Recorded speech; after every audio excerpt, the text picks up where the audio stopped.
accident, one thing leads to another. Your injury leads to treatment. Treatment leads to hospital bills.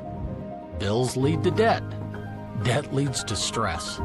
The advocates can help relieve that stress. Having an advocate attorney on your side leads to faster resolutions, fair outcomes, and a peaceful recovery for you. You deserve an advocate. This is The Monty Show, the truth in sports talk streaming. When you want unbiased opinions about your favorite team without the spin, all you have to do is find The Monty Show, streaming live and available 24 hours a day, 7 days a week on YouTube. And now, here's Monty. Hey, The Monty Show, live on Thursday, July 17th, 2025. You guys, today is going to be wild. I'm just warning you right now. The topics on the show today. It's not for the lighthearted. Not for the lighthearted. Not when we're going to hear from Fuentes. Hey, Fuentes. Yeah, Fuentes. Shane Gillis. Wow, are people pissed about that? Donnie saving college football. Where's he been? How come he hasn't saved it already? Yeah, wow. Super League be damned. I don't even know where to start the show, presented by the Advocates at theadvocates.com. I mean, this whole thing about saving college football. But does college football need to be saved? Well, I don't think it needs to be saved. I think that, you know, the sinister side of me, the critical side of me, the negative side of me says this is all just a distraction from what's plaguing the White House currently. That's what this is. You mean the Jeffy stuff? Yes. The hey, you're on a list that you didn't really want to be on, and you're trying to find a way to distract from it. That's what the negative side of me says. Is that really the first thing you thought of? Yes, it is. I saw this and I said, yep, what better way to distract from the thing you don't want to talk about than to talk about football? Because that's what we all love to talk about. Yeah. Yeah, and I think this story about, and if you don't know what we're talking about, Donald Trump today released a draft of an executive order where he straight up said he was going to save college football. And in that executive order, he talked about how, college football, we've just allowed these kids to make so much money.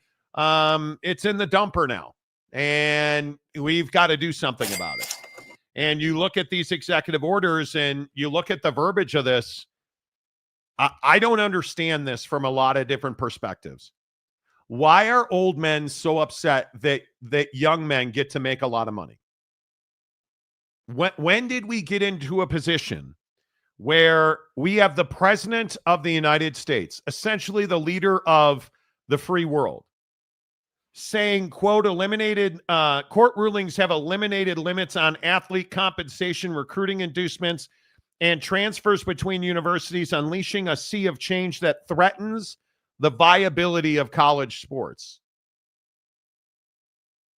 So he is writing an executive order, and that executive order is going to create an infrastructure in the United States government to prevent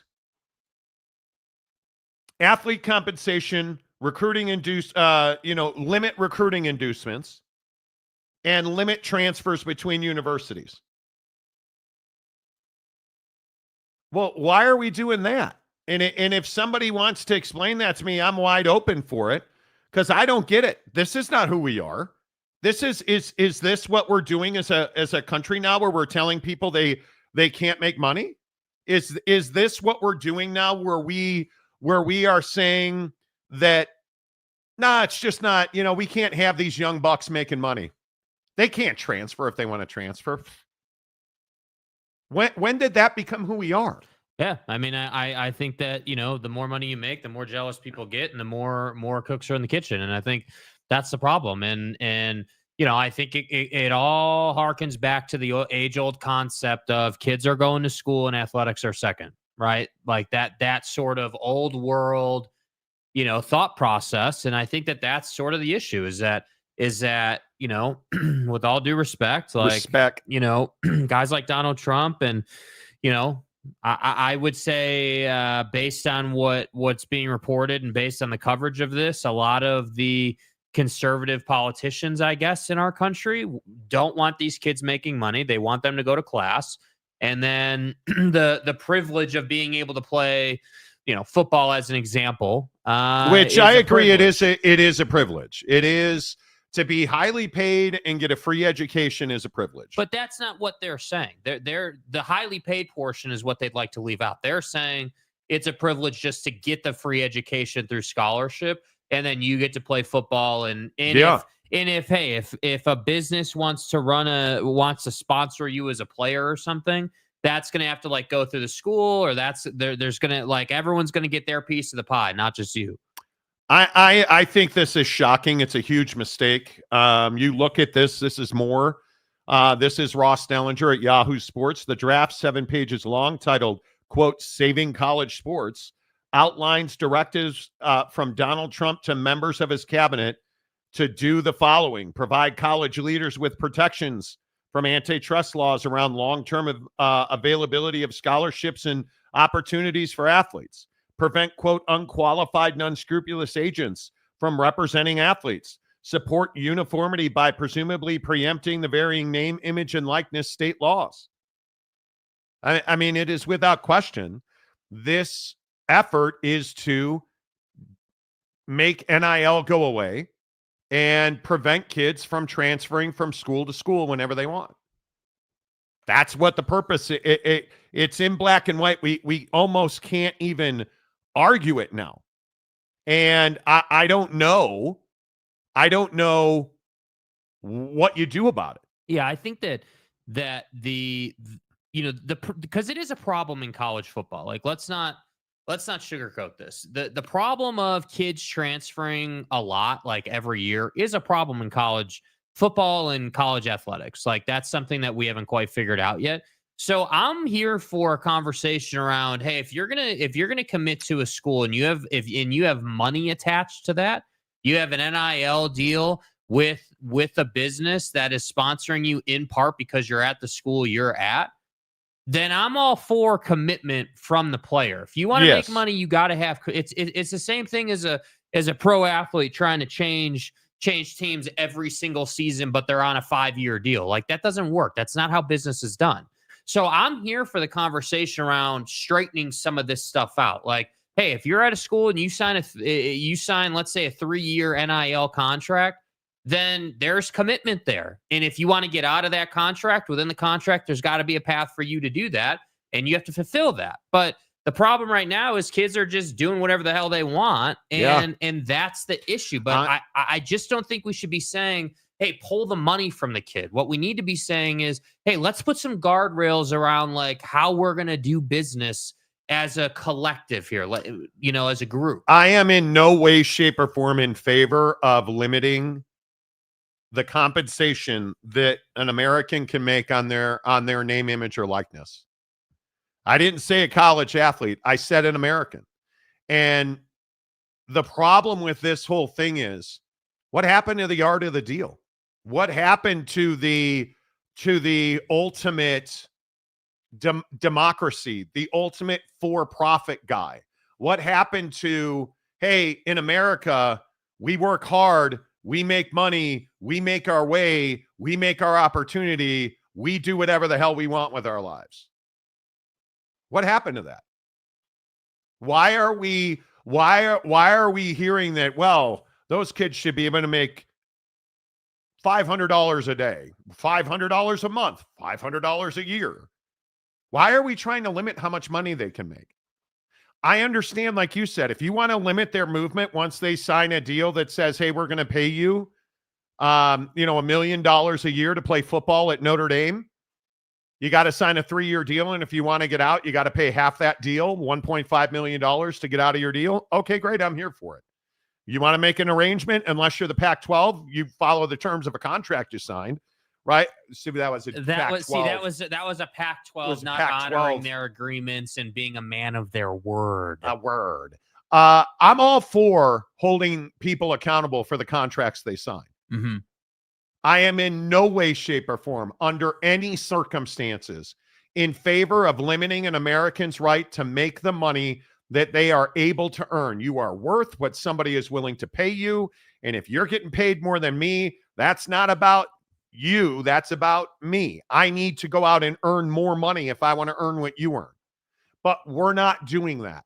We're trying to tell kids, oh, that education's enough. Okay, well then what about lifetime health care for football players and really athletes? Oh, well, Monty, we can't afford that. Well, you're taking the kids' money. You can't afford that. The kid's not allowed to make money, but he should walk around with injuries for the rest of his life or limitations, or there's no justification that you can come up with that says under the Constitution of the United States, we should limit how much money this kid can make playing football. Make it make sense. Do the math for me. Yeah, Help me understand it. You can't.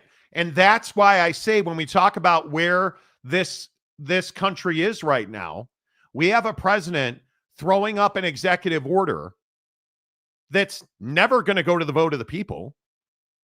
This is just going to be forced through. And that's not who we are as a country. What happened to capitalism? Help me understand. When did we start telling people you can't make enough money? Oh, you can make money, just not too much. What happened? And I think it's also this sense of control, right? I think, I agree with that. Like, when did we start, limiting how much money people can make? But also, like, I do think that there is this, sentiment again, with rich old white guy who runs college football and runs athletics to say like, hey, we want to be able to control this. And the reason I say that is not just because, I don't like what they're doing, but if you really put yourself in their shoes, I want you guys to think about this.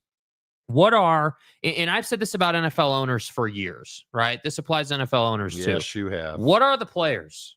The players are just assets, right? Like, I'm not saying that they don't treat them as human beings when they're speaking to them, but when they're sitting in their office or in their board meetings or, when the school leadership is getting together, they're not concerned about who's doing what.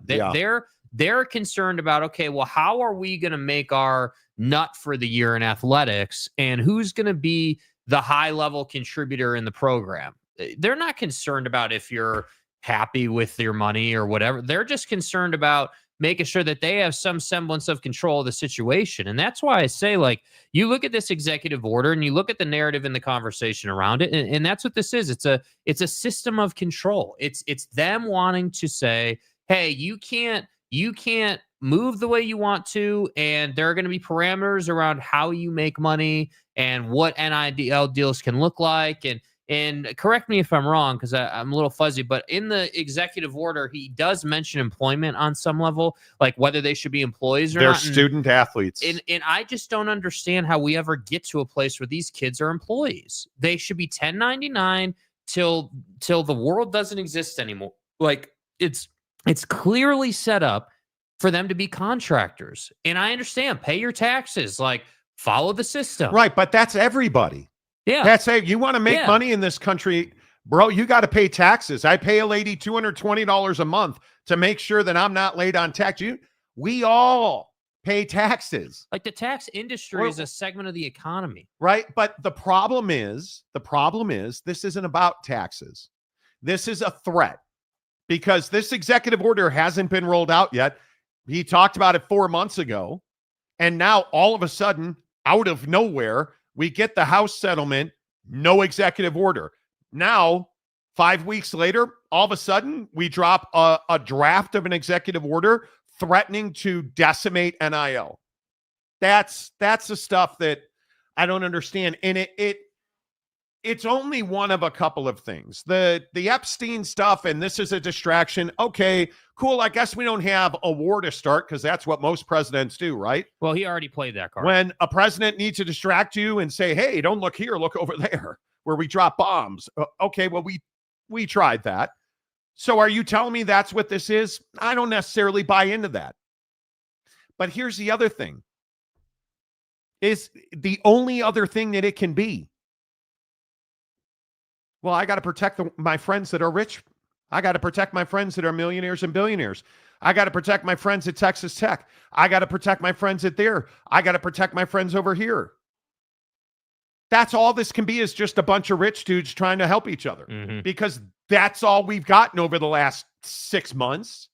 That's all we got when Trump was president the first time. Yeah. The rich got richer. And that's what this feels like. It's a bunch of rich people trying to help rich people stay rich and get richer. Unless those rich people are 20 years old and the stars of television playing college football. I really hope that at some point, and this is just my opinion again, I really hope at some point a new entity is formed. All the power conferences join that entity. They get full antitrust exemption, and they can pay their players whatever the hell they want to pay their players. You want to put in a salary cap? Put in a salary cap. You want to forget recruiting violations, forget, hey, this kid did that. Pay your players. They have to pay their taxes. You have to pay your taxes. And we all get Alabama and Texas and Ohio State and Notre Dame and whatever. We get great football games every Saturday. And we can go back to talking about football, because I'm going to tell you this right now. I'm so burned out talking about NIL and money, and it's America. And I again, I'm not trying to be, like the guy that slams you over the head with the Constitution. What happened to capitalism? Oh, freedom is only free when it helps you. But if it helps him, now we got problems. Like, that's what this feels like.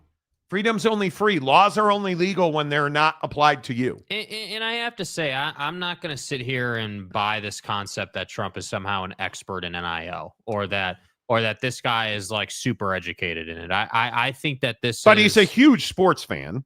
Yeah, that might be true. But just because you're a fan doesn't mean that you understand the inner workings of how this is affecting college football. What you understand is that you had a meeting with Nick Saban, and he said a bunch of great stuff, and you golf with people and things like that, but he doesn't have a full system understanding of what the issues are here. But this is a guy that is a sports fan.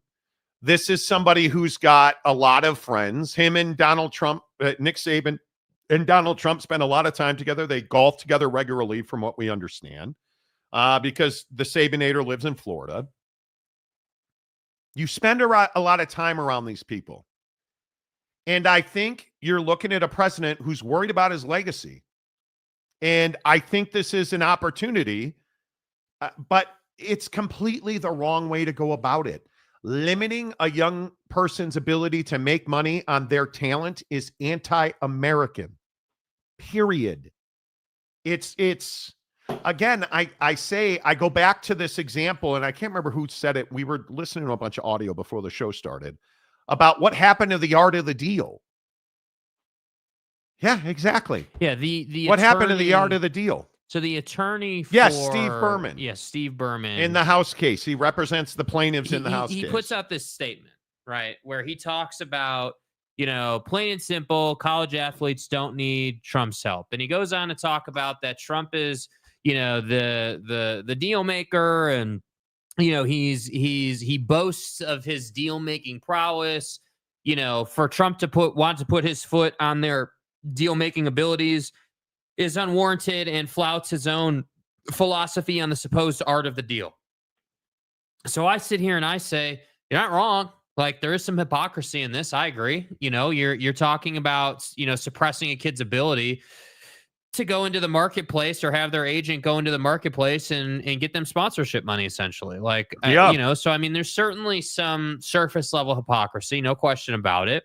But I also just, again, I just come back to this thing where, like, the leaders in college football, the Greg Sankeys of the world, and the people we talk about every day on this show, like, they need to get together and get this thing moving forward. Like, there needs to be a separation of classes, and you need to shrink the pot in terms of NIL, in terms of who has access and who doesn't, and what that looks like. Because I would agree. The problem is, once again, as I said yesterday on the show, there are too many damn people involved in college football for a solution to appease everyone's problem. That's why the NFL works well, because you've got, 32 teams or whatever, and it's a small group of owners that can all come to one meeting and say, hey, Jimmy, are you good with it? What about Chair over here? Like, you can just take a vote and figure it out, but you can't do that here. I think this is going to throw a wrench into the whole thing.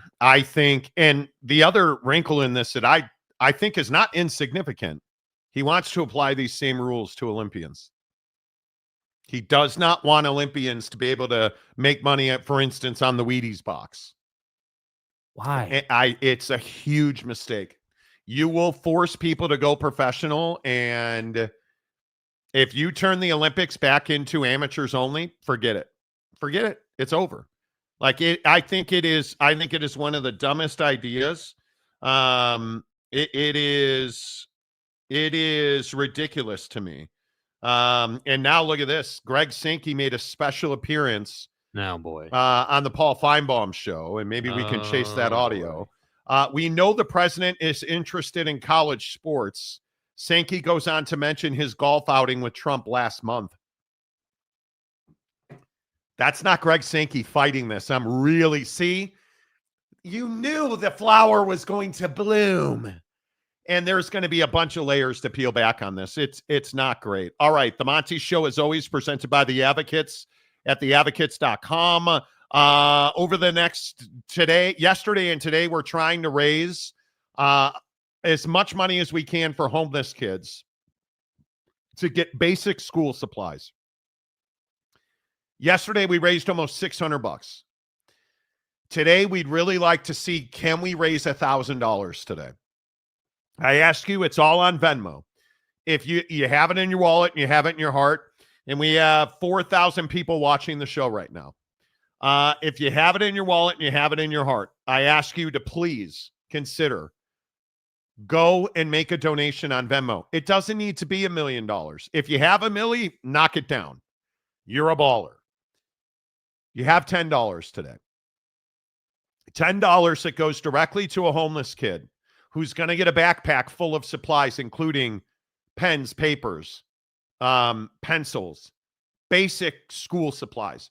But they're also going to get new clothes so that they actually have not outfits or pairs of pants, a pair of pants, underwear, socks, T-shirts, basic necessities that homeless kids who are in that situation on none of their own doing, so that homeless kids can go to school and maybe, just maybe, not be as bullied or as picked on as they usually are because they don't have nice things and they don't have a backpack. And maybe, I was talking to somebody last night about this on text. One of the visuals that a friend of mine who was listening to the show said, you remember when we were in high school together and this particular jerkwad would come up to a friend of ours who was not well-to-do, frankly, and would knock his books out of his hand. Maybe we can stop that from happening one time, just once. That's what $10 does. That's how powerful it is. I ask you, get on Venmo, send the Advocates $10, take a screenshot of that $10, that donation, send it to Jake on Instagram, SLC Jake on Instagram. And by the end of the show today, we will give away a $100 Amazon gift card. And I'm happy to do it because I really want to see you guys understand. And Jennifer Young from the Advocates was in the comment section yesterday talking about how impactful these donations are. And I just hope you understand, if we can raise $1,000 today, the impact you will have on homeless kids' life. And there are, in all of our communities, there are thousands of kids that are homeless. Thousands of kids who don't have a place to sleep, let alone a backpack and school supplies to go and compete at school. That's a big deal. I don't mean to wax on or labor on about it, but I'm just asking you for $5 or $10. And if you have 100, if you have 200, man, I really appreciate that. But if each of us, if all of the thousands of us watching this show right now gave $10, let's just say of 1,000 people, a quarter of the people watching this show at this very moment gave $10. Bro, that would $10,000 would would be amazing. Can we do it? Yes. Yes, but I need you to take that leap. And I know money's tight, but advocates donations, and then take a screenshot of that donation that you send to advocates donations. Send it to Jake on Instagram, SLC Jake.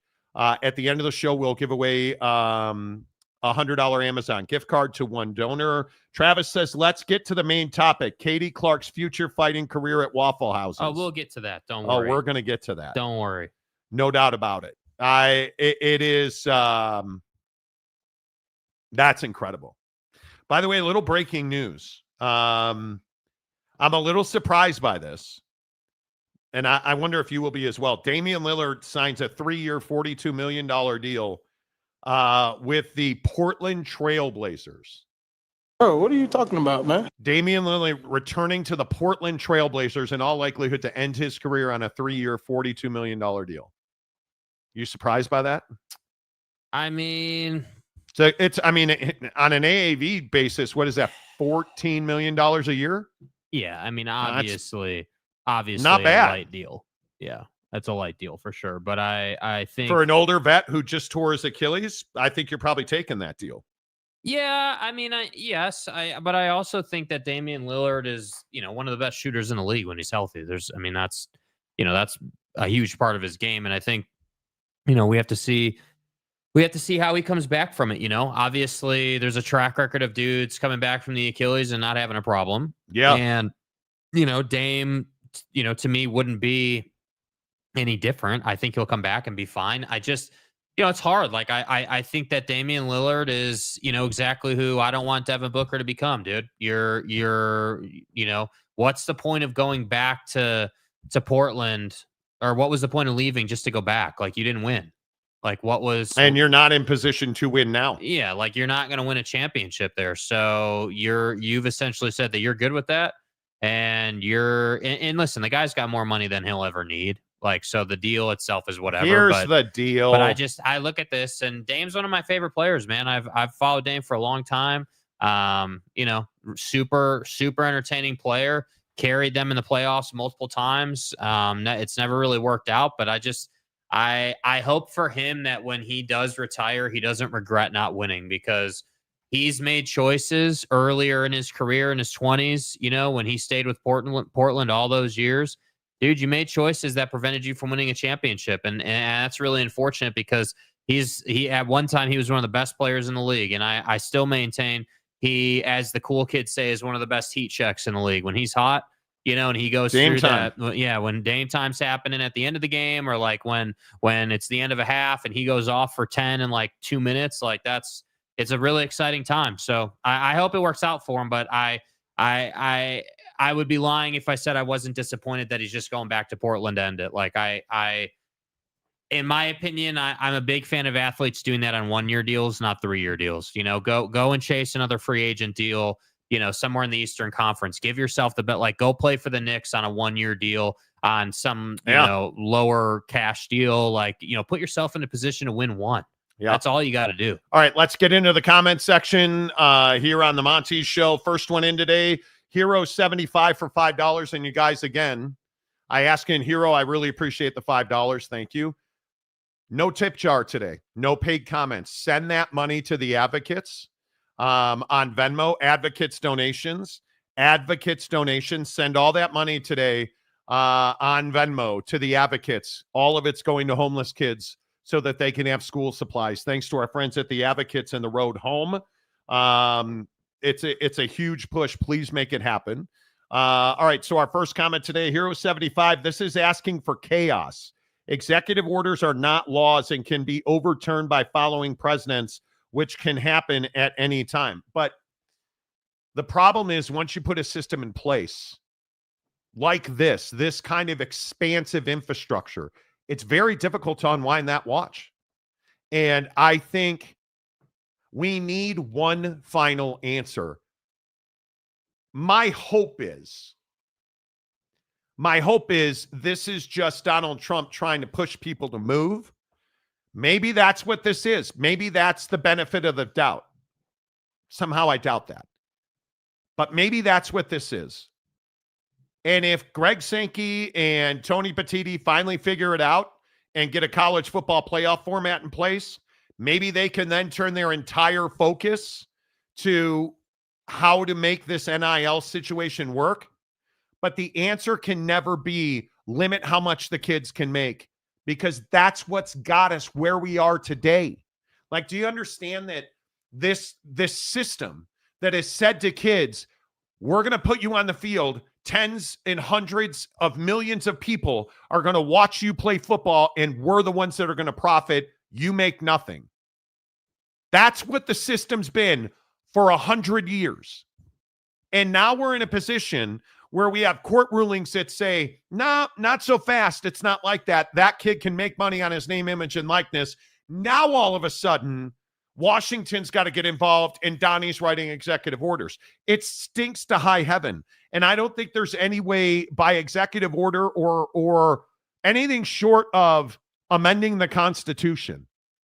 I don't think there's any way to make it illegal for kids to make money on their DNA, on their name, image, and likeness, and their ability to perform on the field of play. Yeah, and totally I'm against anything that does that. And not to cut you off, we need to look at the donations. We've just gotten one of the biggest donations this program's ever seen out of Thomas Beck.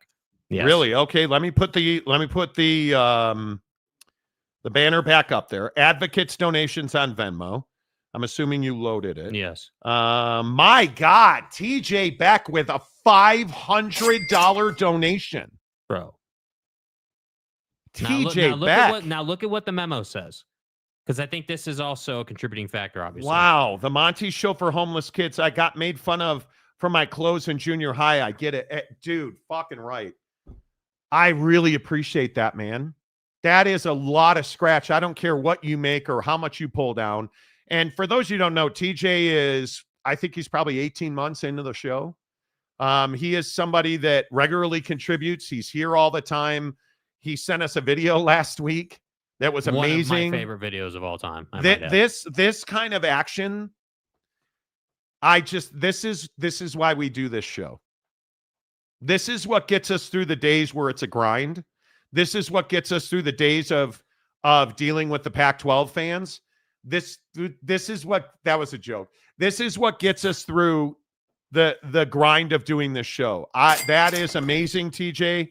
You guys were halfway home because TJ Beck just donated $500 to the advocates and the road home for homeless kids. That is, TJ, you are unbelievable, man. I really appreciate that. Yeah. Really, really appreciate that. Wow. That's what I mean.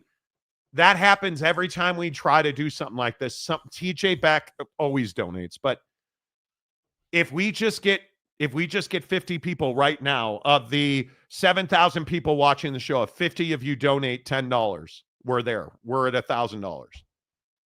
Imagine what we can do when we're 34 minutes into the show. That is unbelievable. Thank you so much. Mape says TJ showing how it's done. Exactly right. TJ Beck is my sugar daddy. Shouldn't we all? Taysom Hill's colon? Okay, bro. Come on. Shouldn't that be Taysom Hill, comma, colon? Dude. Bro. Toot Pants, TJ Beck for the win. Loner Phone, the king of Thailand, just saw F1, really enjoyed it. Nice. Mrs. Monty, I think, is going to wind up dragging me to that. TJ Beck, you are a super stud. Indeed, he is. Brandon Butler also donated. He did. There, yes. He did. There he is. Brandon Butler, $13.20. Now, this was a play on yesterday's show, so I appreciate Trying to rope another 3680 round up for the kids, for the Monty Show kids. Yes. See, Brandon Butler's been, he's a 12-year guy on the show. Nice job, dude. Really nice job. This harkens back to 1320K fan. The sports leader. Brandon, appreciate you. Always appreciate you. Man, TJ Beck giving $500. That's crazy, bro. That is crazy. Mike Smith, preach smaller government control unless it does not fit an issue. So now more government control is okay. This is the thing that I'm confused about with this executive order from Donald Trump, that he is threatening. And I want to make this clear. He's releasing a draft of his executive order to Yahoo Sports and other media members. The ink isn't dry yet. Just so that, everybody knows, hey, we're not playing around with this, right? This is an actual photostat of the executive order. And in part, it says court rulings, the order says, have, quote, eliminated limits on athlete compensation, recruiting inducements, and transfers between universities. Those are the issues he is trying to limit. And, oh boy, apparently Greg Sankey's going in on Paul Feinbaum's show. Greg Sankey tells Feinbaum on 8 versus 9, not a lot of warmth in football coaches' room to play a 9th game. He says they are close on a decision for 2026, as reported Monday. The feeling among many in the SEC is temporarily at 8. Well, this is going to be really interesting. Every time, you guys, I know everybody hates Feinbaum. Every time Sankey goes on that show, people listen. And Jake will conjure it up as soon as that interview's done. We'll see if we can pull a bite. But yeah. I'm a little surprised by this executive order thing. I really am. Welcome to the nightmare. The athlete is always just a percentage of the overall bottom dollar, whether it's college or the pros. Truth. But it feels like the old white hair in college athletics has tried to keep as much money from the athlete as possible for as long as possible. And the issue really, the worst part of this is it's not even football and basketball. Think about your track athlete, your stick and ball athlete. Think about your gymnast, who they're not going to make an avalanche of millions of dollars in NIL. Now, I mean, you've got Texas Tech paying a pitcher $1 million, right? But we're talking about thousands of dollars, not millions of dollars.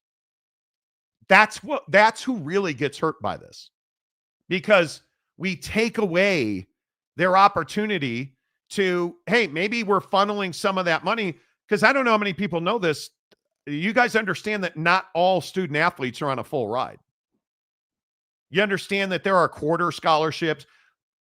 I've told this story on the show. Like, I was going to play baseball in college, and the only reason I wound up working in radio, I got a really good job at a radio station called The Rock, but I got a really good job, and baseball only paid a quarter scholarship. And I didn't have the money to pay for the other 75%. And I'm much like Jake was. I didn't want to go into debt because I could barely pay my rent. Mm-hmm. And then you hand me a job that pays me, I want to say it was like $80,000. I'm there, dude. All day. Blew every penny of it, but that doesn't count. My point is, not every athlete's on a full scholarship. I don't know how many people realize that. I don't think most people realize that. It's not as easy as you would assume it is. It really is. Chewy Gonzalez for $5. DJT should release the Epstein files, not executive orders. Oh, I mean, how many times have we heard that today?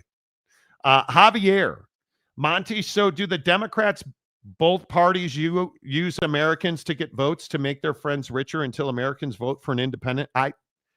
Now you're over my head. I'm not into this for politics. I'm into this for what are we trying to do to these athletes? Right? Like, Donald Trump is one of the most divisive characters I think we've ever seen. When we get into the Shane Gillis thing, and heaven help us, in 20 minutes, like, the Epstein joke last night was probably one of the funnier jokes he told. Mm-hmm. Right? And it's centered around Donald Trump. Did you guys see the Nick Fuente bomb today? Nick Fuentes, who is, by any way you describe him, a conservative voice in this country, who is as controversial as they come based on his actions and his background, pretty much told the president to F off today, which I don't think anybody would have ever predicted in the history of the world. You going to play the drop or what? No, you got to play the bite first. You don't have the drop. I have the drop. So play the drop first. I don't want to play the whole bite right now. Okay, I'll play the whole thing. Oh, I warn you. Here's Nick Fuentes. Oh, he says if you're not on board with the Epstein cover-up, I don't want your support. You're a weakling. Fuck you. Fuck you. You suck. You are fat. I'll play the rest of it later. That's Nick Fuentes. All of a sudden, the tenor and the tone has changed. And all of this is over that Epstein list. So you look at you guys. And again, I am not the guy that tries to be political every day on this show. We're in a very different time in this country politically. We've never seen this before, where everything is about Donald Trump. And now here we are with the ESPYs, pretty much about Donald Trump. Now here we are on this college football thing. Donald Trump, is it any surprise, I guess, after the ESPYs jokes? And I think there were 4 Epstein mentions on the ESPY jokes last night. Then now all of a sudden we have a bombshell executive order and everybody is talking about it. Fuck you. Fuck you. Seriously, I like, can we get to a place in time where we can just talk about football ever again? It doesn't feel like that will ever happen again. No. Because we got to talk about executive July orders. is simply the longest month in the sports year. And it makes me crazy. It really, really, well, Rock and Rant, you're probably not wrong. Right? That's probably not that far off. And thank you for being a member for 12 months. But, I mean, I just think we're getting to this point where I don't know how we're all burned out on it. There's no question. I don't think there's any doubt. Stadium guy, James, I'm almost done. Can I do a video of my office as an early entry or as an entry? I've worked really hard to get this stuff moved in the last 24 hours. Bro, you've already got one entry. Yeah, James, what do you want to do? You want to do another one?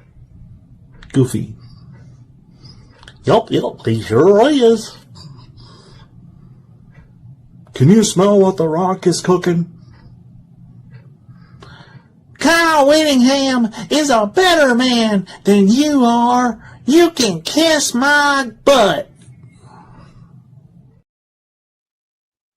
Those are terrible impersonations. But you keep saying it real. You want to send us a video of your office? I probably won't play it. 60 seconds is the max, bro. Yes. Send it. You know, James, you support this show incredibly. Send it. Send it. I am happy to. We're gonna we need clarity though, bro. Like, so what I need is I need to understand. Okay, why are you moving offices? And did what's wait? Going did on, you dude? Get kicked out of the body in the blood of Christ, dude? Did they kick you to the curb right out the rectory back door? Fuck you. Yeah. Fuck get out. You suck. Yeah. Oh my God. Did you get kicked out of the rectory because you came in the back door? Because you came in the back door. Yeah, you came in the back door of the The biggest load that we've seen. Is that okay? Okay. Grow up. Timothy. Well,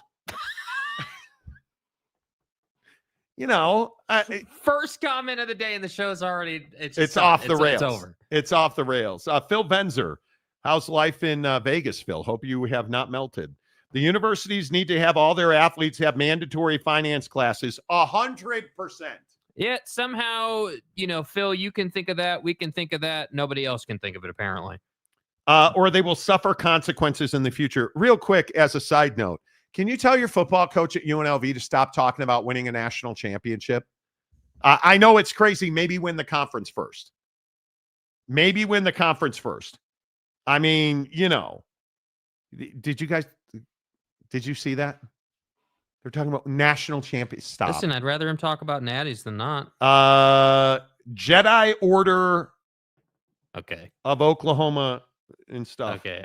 Jedi Order of Oklahoma. What the fuck are you? Student athletes should be allowed one transfer with no penalty. After that, they would have to pay a fee to be able to transfer them. Down. Totally agree. Travis, if you're poor and want to become rich, stack SATs. Don't disagree. Did you guys see this whole thing about Mike Rowe?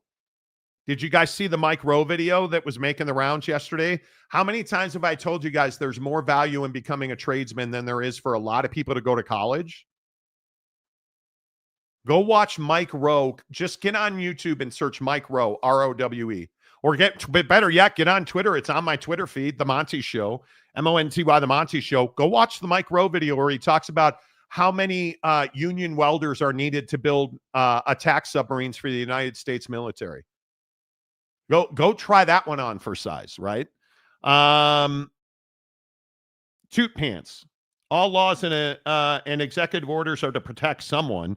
The thing to find out is who is being protected, the rich or the poor, the owners or the workers, the insurance company or the sick. Well, it's never the sick, the injured. That's why you go to the advocates, right? Because the insurance company is never going to pay you a penny if they don't have to. Oh, you have fire insurance and your house burned down? Yeah, nah, we're good. We're good. And it's never the poor getting represented. Never. At all. I agree. Most kids can't manage money at a young age. Truth and donuts. Hello. Do you think Trump is acting unilaterally? I think it's a case of institutions wanting boundaries. Right now, it's the Wild West. They put the system in place. Yeah, it's their own fault. That's the thing. I understand. Listen, I understand that you want guardrails. I totally get that. Great. Put guardrails. Contract law. Those are guardrails. You don't have to. And better yet, if you don't want to pay kids to play football, maybe you shouldn't have a football program. Maybe you should. You don't want to revenue share $20.5 million? Don't play football. Oh, but we can't do that, Monty. Well, then you got to pay the kid to play football. Well, we're not going to do that. What happened to capitalism? We're making the money. Capitalism's alive and well. Come on. I feel like that's the bar that we're talking about. That's the bar that we're talking about. Brandon Unruh. Hello, Brandon. Good to see you. How is it rich people helping rich people? Cody Campbell and donors alike are not obligated to donate to programs in NIL. They choose to. I'm not talking about donors. I think when you look at what Donald Trump's executive order is pointed at people you don't even know, people you've never heard of. You have to by now understand college medical programs. Do you know how much money there is in medical research? I know you guys don't want to hear it. And I said this when the Pac-12 was melting down. R1 research institutions make far more on research than they do on football. Well, what happens when you got to give away at least $20.5 million a year to football players? All of a sudden, football's a hell of a lot more expensive. So when you say, hey, who's helping who? How many of Donald Trump's donors are also involved in research? I'm going to say a significant amount. Let's get crazy. How many of Donald Trump's donors and supporters are involved in medicine in this country? A lot. Private drug industry, prescription drugs, hospitals, hospice, cancer research, cancer treatment, no cancer cure. How many? You guys are thinking about like football coaches and conference commissioners. They're not the ones involved in this. It's the presidents and the chancellors and the donors. Because you understand those donors didn't become rich by like just winning the lottery, right? Nobody ever donated $1 million to a softball pitcher who won Powerball. It doesn't work like that. You think oil money? What do you think about oil money? You think all the Texans with their oil money? Whose pocket are they in? That's where you have to be putting your mind. When you're talking about Cody Campbell, how do you think Cody Campbell made his money? I mean, it is, look at my point on that. Like, yeah. Come on now. Collective bargaining agreement. A collective bargaining agreement? I think you need it. I'll continue to say they're professional athletes anyway. I think the biggest fight here is should they have to go to school? And I think it should be mandated if you're a college athlete, you should have to, go to college. I think that's huge. Right? Like, I don't care about bagmen on campus. That doesn't exist. There's no envelopes being handed back and forth anymore. I just think that this whole thing is being made so much more complicated than it needs to be because people want control of the money. If nobody cared about these kids making money, like they would, in the rules were just around transferring, like, the commenter before saying, hey, like you get one free transfer and then you got to pay a fine or like a fee or whatever if you want to transfer again. And then there's a certain, subset of rules that would open the portal to you. Okay, cool. Like we can talk about that. But the reality is like we don't care how much a landscaper makes or how much, like any business person makes. Like, as long as they're applaud you. landscapers. No, I'm not going to do it. Not going to say it. Anyway, my point, you're right. We don't care. I want to understand it. Why don't you want to pay kids? I don't know. Chewy Gonzalez, $50. Monty, I don't have Venmo due to a court agreement I had with a judge. But here's 50 for the kiddies, no ditties. Okay, I'll give you this $50 if you don't use it on baby oil. Bro, just saying. You got banned from using Venmo over sports betting. Is that right? I know. Who said that? Who are you, Jonte Porter? What? Jesus. Pete Rose is dead. What are you talking about? Do you have, Mapes, who's been a member for 24 months. You're lucky I'm playing this for you, Michigan fan. James going for that Monty NIL deal. We need to talk about his entry a little bit, dude. Did he send you the video? Yeah, it's in there. We're ready. We're ready. God. We're ready. I mean, he did do another donation, by the way. Here's Oak State James. My new office in a minute. Got my OSU clock, OSU banner, picture of my lovely wife, OSU on my desk, Monty Show, more OSU signs, calendar, nice work calendar, 2 flags. James, are you jogging while you're filming this? Awards from when I was in the military. Funko Pop dolls. I still have to unpack this box, so that's why this is like that. Bobblehead dolls, my degrees. You. That was in the room before I got here. My training to be a chaplain. More training when I was a prison chaplain. I love coffee, and God bless America. Prison chaplain. Merca, first of all, thank you for your service. I had no idea you were a veteran. Second of all, bro, it sounds like you're running a sprint. Yeah, are you all right, dude? You got to go get them arteries checked, bro. Yeah, are you okay, dude? You okay? Who you even live? I mean, that's not a bad video, James. That's not a bad video at all. And I say to you, that's amazing. And Oak State James, thank you so much. $10, get your roller dogs at Quick Trip. Okay. I love that you're writing on there now. James is always writing on there now. I appreciate that. Chewy for $5. Whoa. Let me get the chaplain off the screen. DJT should release Epstein files, not executive drafts. Yes, I would agree with that. I don't know that that's what this is. TJ Beck, working in the rear rectory is hard work, Mike Smith. See what he did there. Stay hard. Hard. Just take a nice and easy, okay? Just relax. Is James out of breath? Yes. Why is James out of breath? But Monty, is that first wife on the screensaver? Yeah, I mean, let's play it back one more time. Just a little instant replay. Don't go after. Listen, you hyenas. I know you're thirsty and hungry. Don't go after people's wives. James already said his first wife was ugly. Okay, it led to a divorce. Is this the dagger? Is what it is. And she's a Walmart manager, so she can't possibly be hot. But, too much? Probably too much. The great unwashed. James breathing heavy in the rectory. That's what I'm saying. I know. That's what I'm saying. You gotta go on a diet, James. Not so much body and blood of Christ, right? Like lower calories.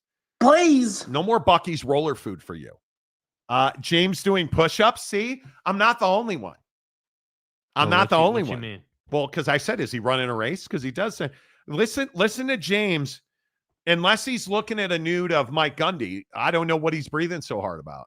Wait, whoa, almost played the right. My new office in a minute. Got my OSU clock, OSU banner, picture of my lovely wife, OSU on my desk, Desktop Monty menu. Show, more OSU signs, He really is breathing hard. calendar, James, nice my work guy, calendar. are you okay? James, you okay? I'm worried about you now. I'm worried about you, man. I think taking the TCU flag down will fix it all for you. I mean, that really getting back to your roots. If that's a picture of James and his wife in the Honda Civic, that would be epic. James does drive a Honda Civic. James says I'm good. James is breathing heavy. His computer screen has Jake and Monty on it. You do the math. Close the blinds. Close the blinds. Sucking a ding dong. He's okay. Wow. James says I'm good. Okay, good. Did James' Civic break down? Yeah, he had to run into the office. He walked all the way to work. See, James? Yeah. The King of Thailand says, you know what? Stress test needed for James. Let's put the mask on. Start running. ACC Commissioner Gumby, bruh. Dude. Do we give James the Amazon gift card so that he will go in and take that money and get a hemoglobin But he's cholesterol not going test? to. He's just going to buy books. That's the problem. He's not going to. How many books can one pastor read? You saw the bookshelf in the video. Did right? I? Yeah, it's in the background when he kind of swings around. My new office in a minute. Got my OSU clock, OSU banner, picture of my lovely wife. Okay. OSU. Okay, we'll wait for it. On my desk, Monty Show. Right. Stay hard. More OSU signs. And it's Calendar, right, nice work calendar, around 2 flags. Right there.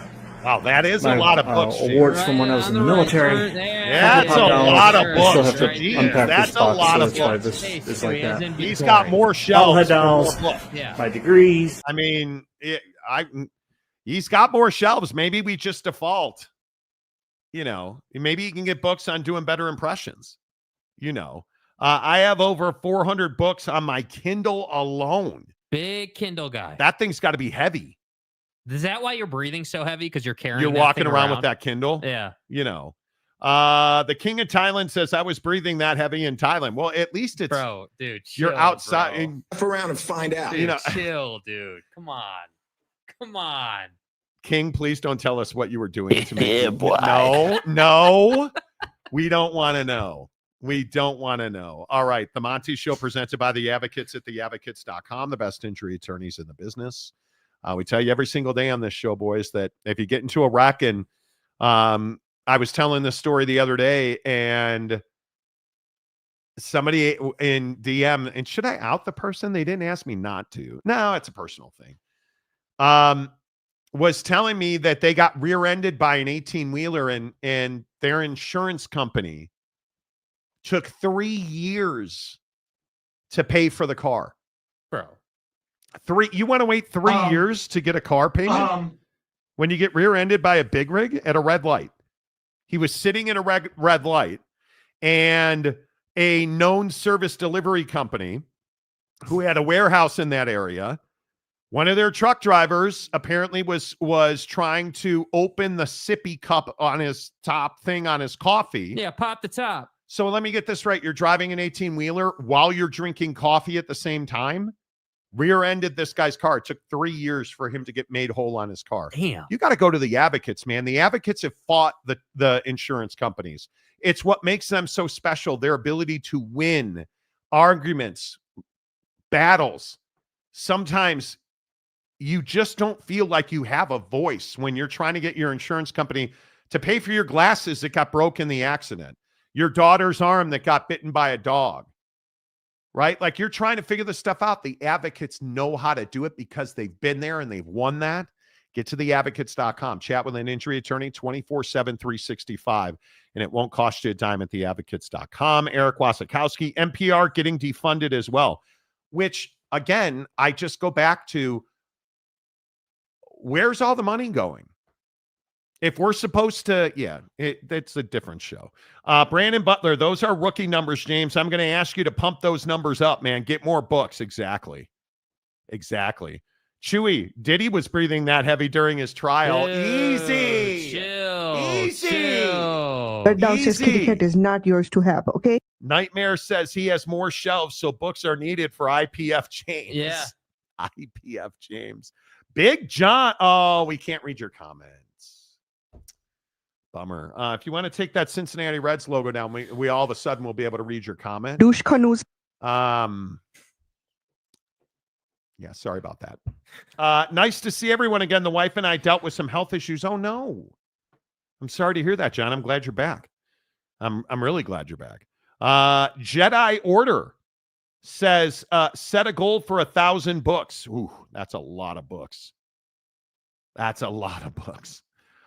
Timothy O'Hara, UNLV winning a natty in football. Yes, Greg Anthony is going to be the quarterback. Larry Johnson's going to be the linebacker.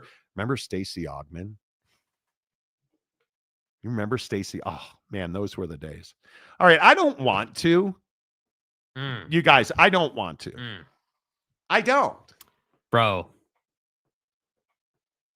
I don't want to. This is not my preferred conversation today. But we're going to do it. Okay, so pre-ESPYs, Shane Gillis was an absolute legend. One of the funniest guys I've known. Before we get into it, is Shane Gillis getting canceled for what happened last night? Hell no. No, he is not. Hell no. That people on the X platform today, and hello to everybody listening on X. Appreciate you watching the show. Nobody is realistically saying that Shane Gillis is going to get canceled over this. You guys, let's not get carried away. Not everybody has to lose their careers. Right now, as part of this, I think it's really important to tell you that it's okay to make jokes. We have, on some level, I wholeheartedly agree. We have lost our ability to laugh at certain things, certainly ourselves. We take ourselves very seriously in this country right now. What Shane Gillis did last night, in my opinion, with a couple of those jokes, mainly the Waffle House joke and the Travis Hunter O.J. Simpson joke, he played on racial tropes and stereotypes that completely lack perspective and completely lack the understanding of what, for instance, Ron and Nicole's families went through. He made a joke about Travis Hunter not losing his Heisman unless he does what O.J. Simpson did. That's just not funny. Like, that's not funny. People are dead. Like, I wouldn't joke about that. The, getting in fistfights with black women at Waffle House is not funny. Those are stereotypes. Those play on the insecurities and the lifestyle of people based on their race. Like, I understand that, and I'll steal this line from Jake because I thought it was really smart. I understand that everything now is about being a roast or roasting somebody, or I totally understand that. Is making Caitlin Clark jokes funny? It is. Is pointing to a black woman in the crowd and pretending she plays in the WNBA funny? It really is not. Was it shocking, and did it maybe prove a point? It did. But here's the problem. There is a time and a place and a space to make those jokes. If that's what you choose to do, ESPN, ABC, and Disney is not the time and not the place. And you can sit here and tell me, as people did on Twitter last night, that I'm woke and I'm soft and that I need to toughen up and this is what's wrong with the left. It's not a left or a right issue. Why is everything about politics? We're talking about making fun of people based on their race, which is not funny. In this country, we have serious issues with divides based on the color of people's skin. This is probably not the time or the place, especially on a Disney platform, to be doing that. And it doesn't mean that Shane Gillis has to lose his entire career. That's not at all what I'm saying. What I'm saying is it's not as funny, and it's not something to just be like, it happened, who cares? I care, and I think a lot of people in this country care, Jake, because I just didn't think it was funny. Yeah, I thought that the majority of the jokes were solid. They were good. Like, the humor was correct. Like, the Epstein stuff was funny. That was fine. But I think the problem is that you're doing this on a Disney platform. Number one, that's like the first major red flag of making, just because obviously just on the surface at face value, making a racial joke is probably not ideal on national television. One. Two, you're doing it on a Disney platform, which, makes it even worse. And I agree. The third thing would obviously be people are dead. So probably shouldn't be making jokes about situations where people died.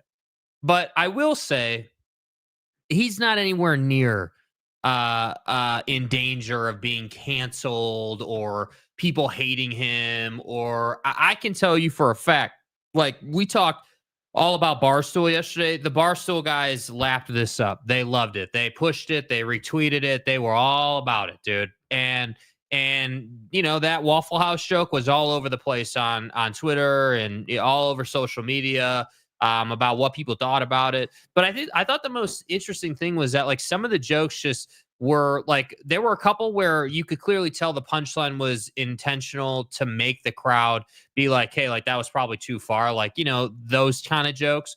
And then there were other ones that I think he was trying to make funny that just didn't go over well. That, you know, like the fake WNBA player, his friend's wife. Not cool, dude. Like, why are you trying to minimize female athletes? Like, that's not that portion of the joke wasn't and funny. I think I everybody said this on Twitter. This is not my original thought.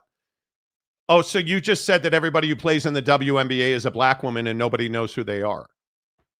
Okay, well, why didn't you show a white woman?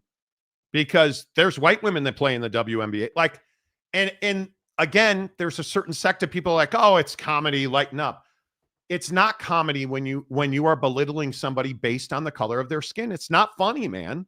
It's not. You look at what's going on for people of brown skin, black folks, Hispanic folks in this country. It's awfully easy to tell that joke when you're a white guy who's never been made fun of because you're white. It's awfully easy to stand up on that stage. And from what people have told me, a lot of those jokes were written for him. Shane did not write a lot of those. The Epstein joke was not his joke. And unfortunately, that was one of the more entertaining, funny jokes. Because I don't think his entire monologue was garbo. It wasn't. There were a lot of people like, oh, the whole thing sucked. No, it didn't.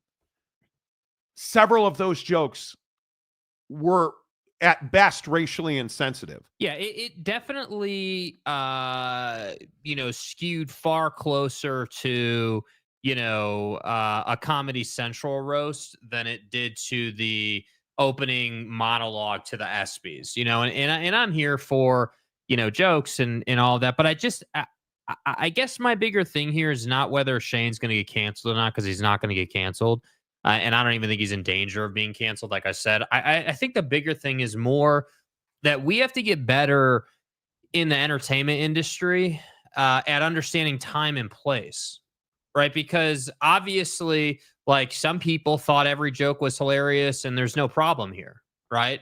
And then other people are really upset about it. And I think the problem is that the jokes that didn't go over well were about people's skin color, essentially. The core of the joke was, because you were black, you would go and eat at Waffle House, or because you're black, you play in the WNBA, as if white people don't go to Waffle House or white people don't play in the NBA. Like, that's the problem when you're at an event that's celebrating athletic achievement. And so, like I think the people who are saying the ESPYs were like terrible are just exaggerating it. Like, the Drewski forgetting the card thing was hilarious. The fact that Drewski's up on stage talking about how his suit was cut wrong for him and his jacket was way too short, that was absolutely hilarious. Dude, that was funny because as hell. It's self-deprecating humor. So it's fine. It's fine, right? It's not humor that's at the expense of other people. You're not calling somebody else fat. You're not laughing at somebody else based on the way they look. Like, he made fun of himself for being fat. A big guy in a small coat. Yeah. I'm fine with that. But I think that the issue becomes, part of the understanding here is ESPN itself does not produce the ESPYs. They hire outside people to produce that. It's a Hollywood production. And Disney has a much larger say in it than ESPN does. And having worked at ESPN, they take this stuff really seriously because that's what they do for a living. And, the WNBA joke, the fake, my friend's wife is a WNBA player, but not really joke. I didn't really understand. I was trying to understand, like, was it funny that the crowd just went for it? I guess, but that's what the crowd is trained to do. Just clap at the joke or whatever. Like, the heart of the joke is like playing on the fact that nobody cares about the NBA. Nobody knows who plays in the NBA. And you could put any woman on the screen and say, hey, NBA superstar, Sharon Jones. 4-time NBA superstar. Her last name was Hicks, I think you said. Like, it just, I don't know. I thought that my big takeaway from this situation was his hit rate was about 60%. I thought about 60% of the jokes were pretty good. And how many times was he apologizing? Yeah, and there were a lot of times, and that's where I think the conversation about him being canceled, people are not dumb. People know that he didn't write all these jokes, and I think he has such a long track record of being funny and being like a genuine guy. Yeah, but also I think the point is well taken. A lot of his comedy is based in racial tropes. A lot of his comedy, and I follow him very closely. I think he is really funny. But what he did last night did not belong on a Disney platform. But that's my point. The issue is not that you're necessarily making those kind of jokes, because I think a lot of people think those jokes are funny. The problem is that you're doing it at the ESPYs on a Disney backstage in front of, America, not in front of a couple hundred people. And, it just didn't fit well. Like, every comedian makes, honestly, like when's the next time I hear a comedian make a joke that has racial undertones won't be the first or the last time. Dave Chappelle did it for years. We all celebrate him as just this incredible comedian. The only difference is Dave Chappelle's black and Shane's white, so it's not as big a deal. And Dave Chappelle does it at his own show. Yeah, and that's the other difference, right? Like, it's not at the ESPYs. It's not on a Disney platform. Yeah. It's not making fun of women, Black America, Latinos. Like, it's not going after, the black woman who fights at Waffle House. Like, that's the issue. Okay, now I dare. And I guess I should not be surprised at the first comment. People? Yeah, there you go. Eric Wasikowski, it's comedy, Monty. It wasn't funny. And the room wasn't laughing at a lot of those jokes. So I just think that's rough, man. That did not. I just don't think it went over well. Mike Smith, Gillis jokes were not bad. The best ever. Don Rickles would approve. He would. Don Rickles was a roaster by trade, right? Like, again, if this was at a comedy club in Florida or Texas, that's funny.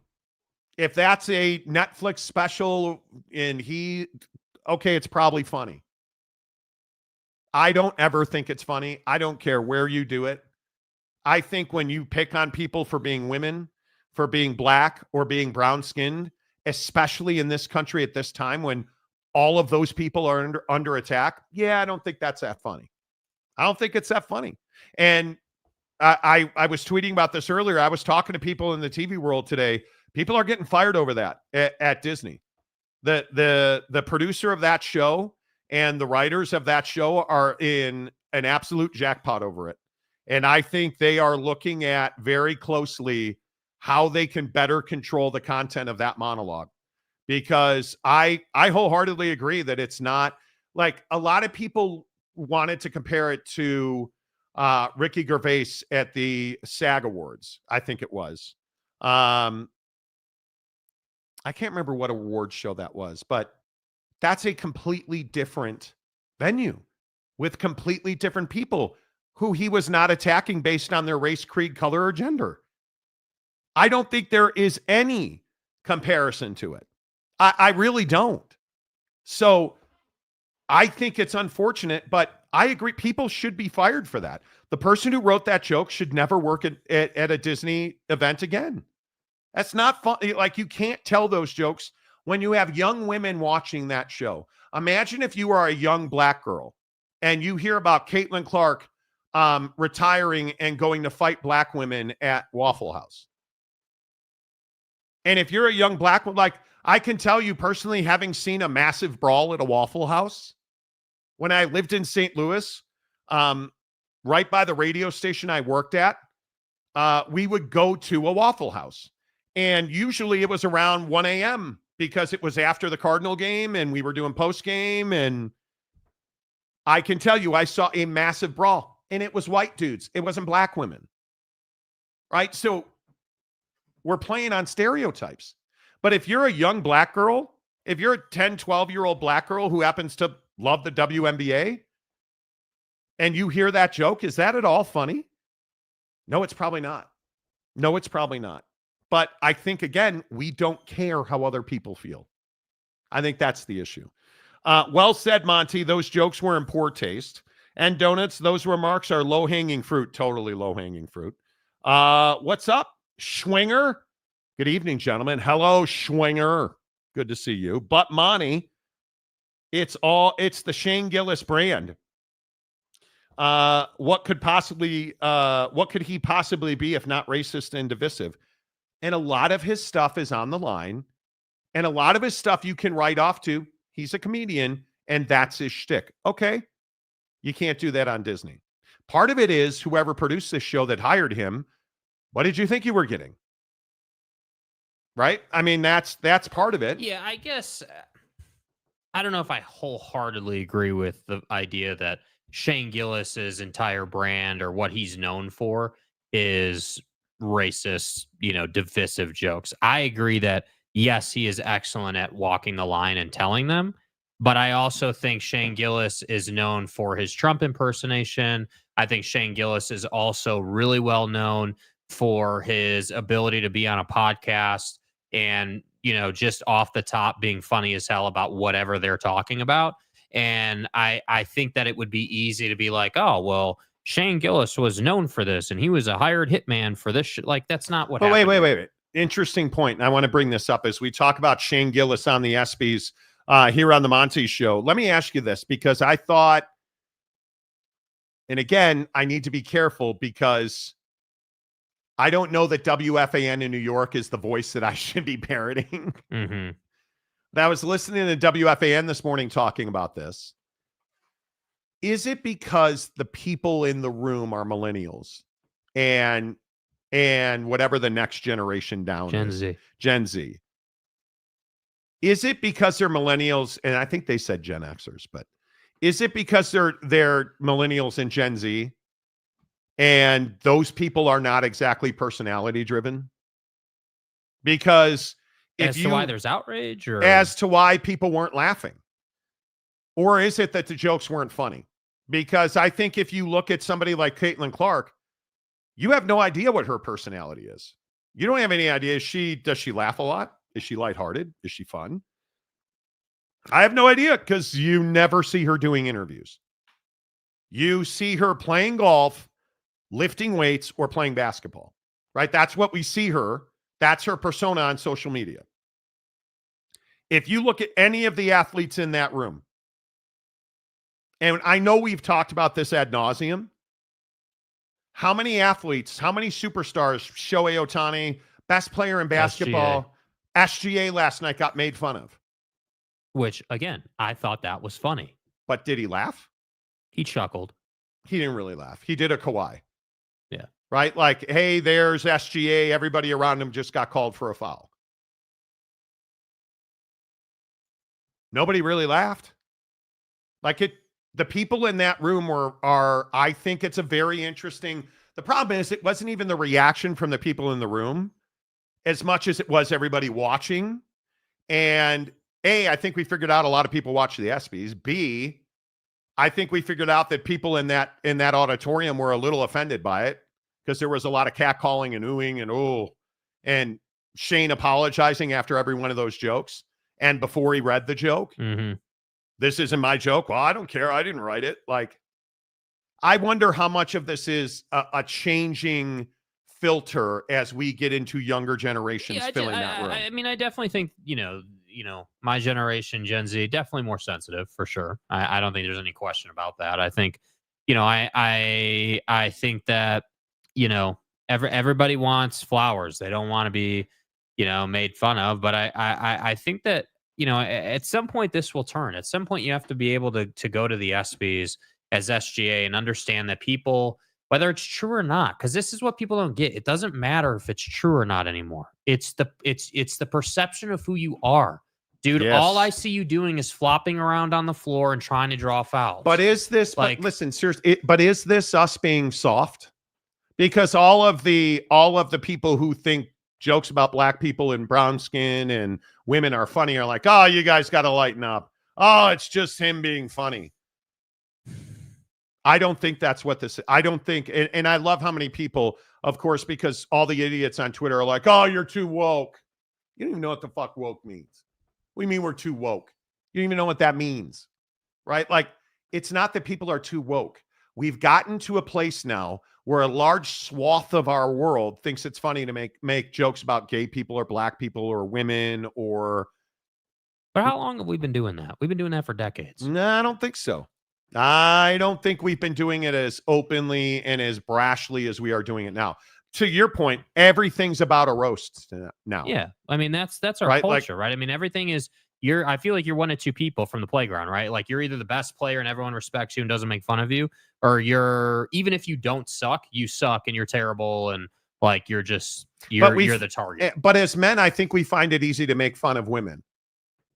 And we say, oh, we're just joking, but how much of it is a joke I have to say that it's in this conversation, the spirit of this conversation, I don't even think the WNBA joke was meant to make fun of women for being women. I think I'm not saying that. No, I know, but my point is that because the question is, are people soft? Are we too sensitive to these jokes? The heart of the joke was that people don't watch the NBA. That was the heart of the joke, or the WNBA. So we didn't know that she was his friend's wife. Right. But my point is, when we're making jokes about women, there's truth in it because, well, I like to make jokes about women as long as they're not allowed to get abortions or have control of their bodies. I mean, get your ass back in the kitchen, lady. Like that's, we're joking, only we're not joking. That's kind of the reality in this country right now.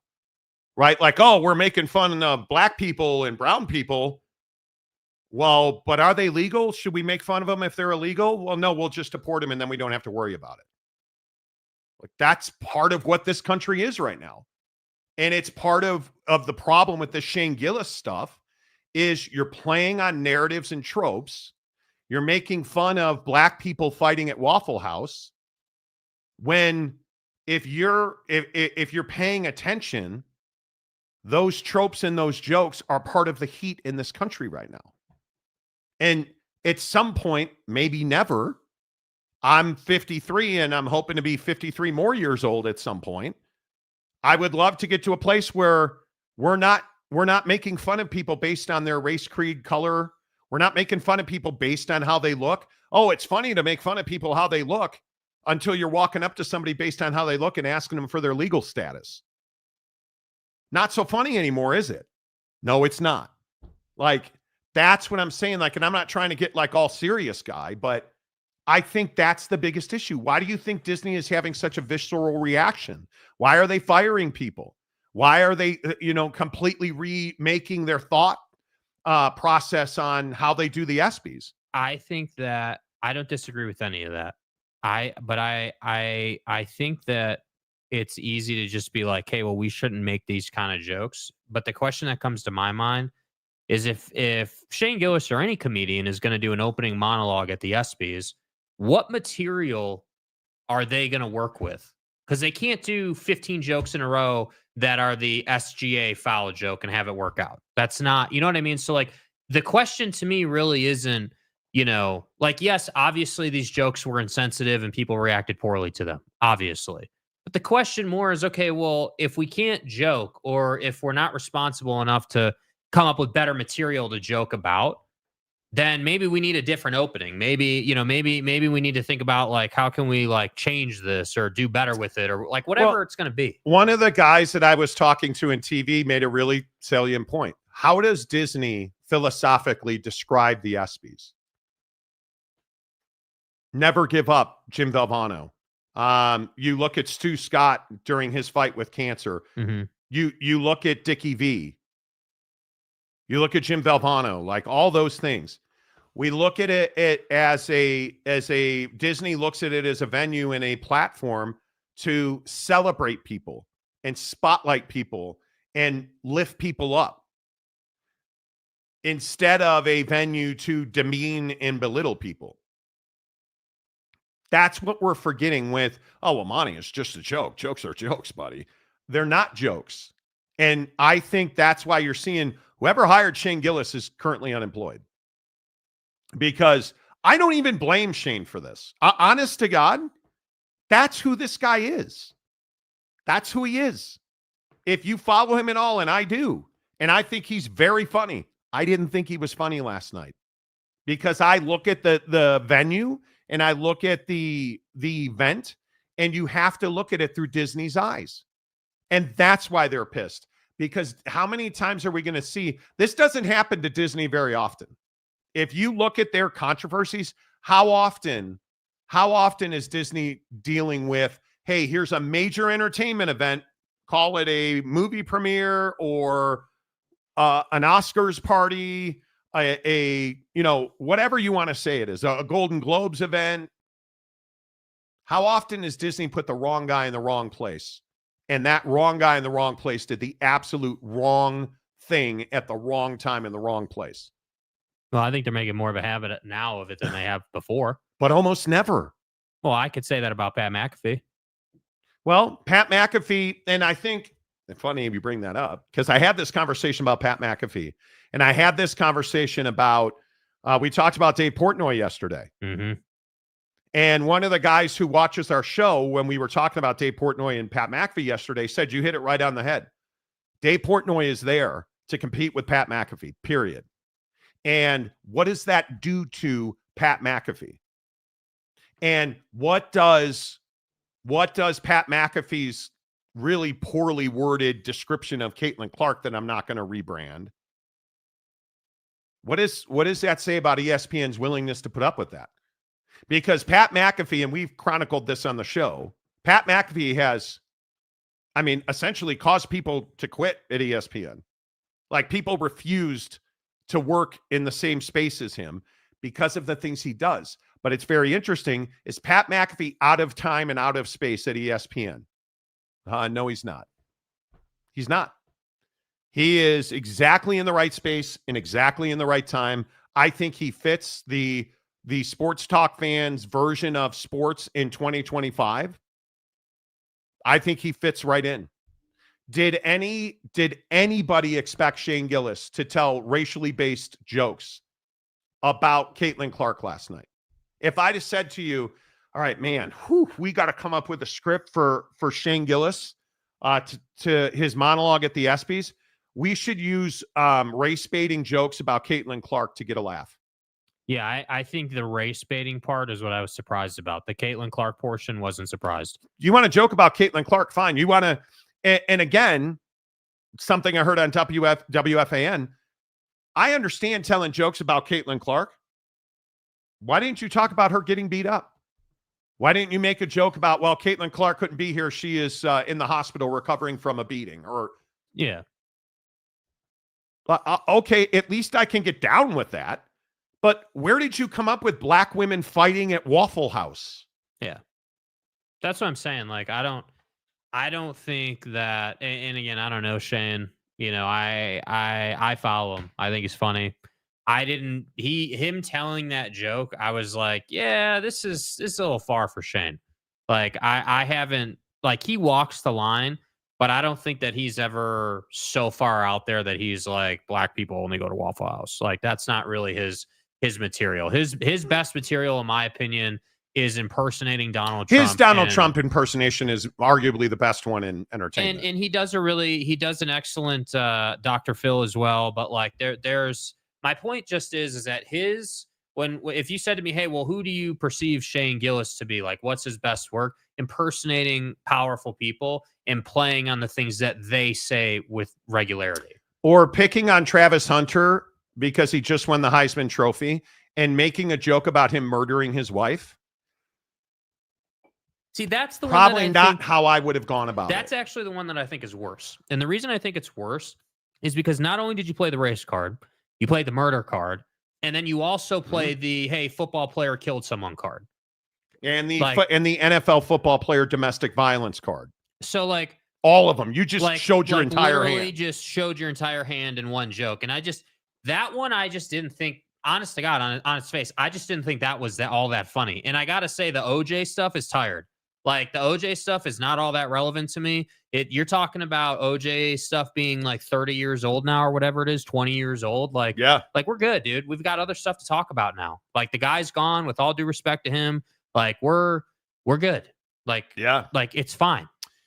Yeah, I don't know. Let's get into the comments section. I tepidly dip my toe into the comments section because I'm certain this is not probably going to go well.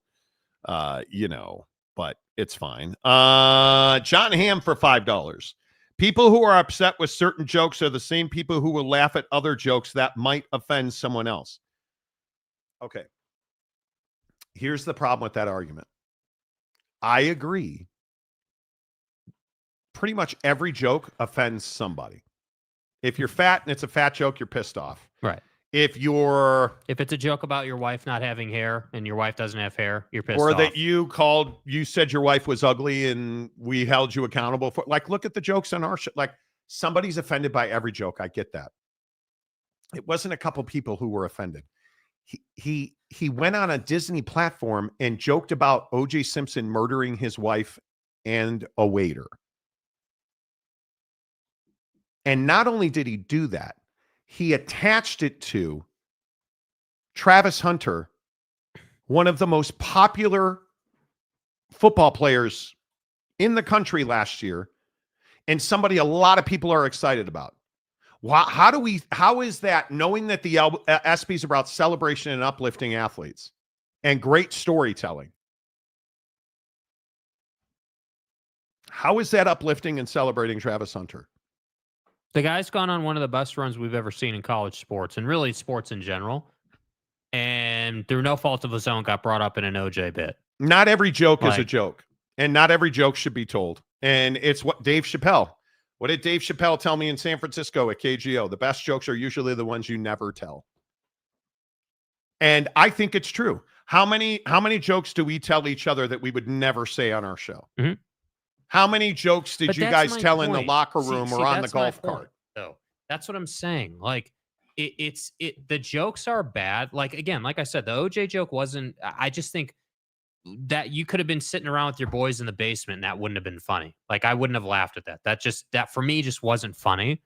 But the jokes, the other stuff that we've talked about today is funny in other settings. It's not funny when it's the ESPYs on national TV that doesn't get paid for, that people can access for free. Yeah. And you know, you're in the current climate that we're in. I just think that I agree. People should be fired for some of the jokes they wrote, but I also think that we have to be better about executing this. Like, I'm tired of ESPN getting a free pass for doing a crap job. Like, and ESPN ultimately, yeah. And remember, this wasn't on ESPN. You guys realize this was on ABC last night. Like, this was not a small audience. This was a big deal. Like, how many times am I going to roll up on the show having to talk about that, you know, Aaron Rodgers or somebody went on Pat's show and said some wild ass stuff? Or how many times are we going to have to talk about Pat saying some dumbass stuff about Caitlin Clark that has nothing to do with her, really? And then here we are again with the ESPYs, which is an event that had its own night as usual, right after the MLB All-Star game. And all we're talking about is not the awards. We're not talking about Saquon winning an award. We're not talking about, you know, whatever athlete you want to point to. We're talking about the terrible racist jokes you wrote, and that's what defined the 25 ESPYs. Nice, dude. Nice job, guys. Yeah. Yeah. And I think Michael Che and, you know, Colin Jost, and that's the venue for uncomfortable jokes. It's Saturday Night Live. You know you're getting that when you tune into that. And if you don't think that kind of comedy is funny, turn it off. But again, as somebody in TV told me this morning, those 12-year-old kids last night that are watching the ESPYs, and the Travis Hunter thing, I think in particular, Travis Hunter let it be known he was going to be there. Like, if you're a fan of Travis Hunter, I don't think you thought that was funny. And you know, the worst part is, if you're a young fan, you probably don't even know what the OJ joke was about. Nope. And at what point do we stop telling OJ jokes? The guy is dead. It's tired, Who bro. cares? Right? So let me get this right. You're joking about a situation where the guy who allegedly perpetrated all this is now dead, and the other people are dead too. Like, like there's put it away. Yeah. We'll see. All right. I think that's where I'm going to leave it because I don't want to continue to battle realities. I think I hope at some point we can come back together and have open, honest discussions about things like Caitlin Clark and issues, and without like attacking each other as being woke, because I think woke is one of the stupidest words we've ever heard. But that's just me. All right. The Monty Show is always presented by The Advocates at theadvocates.com. Again, today we are raising money. And I feel like we've kind of gotten away from this now. We only have about an hour and a half left before we give away a $100 Amazon gift card. And we need about $300 more in donations today to get to our $1,000 goal for the show. Thank you, TJ Beck. TJ Beck donated an unbelievable $500. Tom Dean donated $36.80, which is amazing. Oak State James, $10 to get your roller dogs at Quick Trip, right? And then, of course, Brandon Butler in with $13.20. So we are long on our way here. We're about $300 away from our goal of $1,000. So get on Venmo, Advocates Donations. And here's what I say with over 10,000 people watching the show now. First of all, if you're on X, thank you so much. Our show has had a great run on X here lately. So I appreciate everybody watching the show on the platform. Make sure you hit the follow button if you're on X watching the show. Thank you for that. Look up in my bio on X. You'll see the link to YouTube. Come over, hit subscribe, give us a thumbs up, and then get into the comment section. Tell us what you think about this. I know you guys on X have strong opinions, you keyboard warriors, you. So I appreciate everybody who comments on the show. Oh, look at that. The King of Thailand also donated $50 more. Nice, dude. Thank you very much. Appreciate that. So yeah, I appreciate everybody watching the show. If all of us who are watching the show right now who haven't already donated, and let's just say of the 10,000 people, 8,000 people just gave $10 right now on Venmo to the Advocates to buy school supplies for homeless children who are homeless by no fault of their own. They didn't choose the situation they were born into, right? So should they have to go to school without a backpack, without school supplies, without clothing, shoes, underwear, socks? Should they have to go to school without the ability to properly take notes? Should they have to go to school and worry about the bully because they're not dressed the way everybody else is, or they don't have a backpack, or they're carrying their books and they're constantly getting their books knocked out of their hands? No, they shouldn't. And your $10, when you donate $10, it goes to the Road Home, one of the foremost homeless advocacy groups in the country. They are partnered with the folks at the Advocates. They're filling backpacks for homeless kids. And the Road Home is trying to address hundreds and hundreds of homeless kids because they have a ton of them.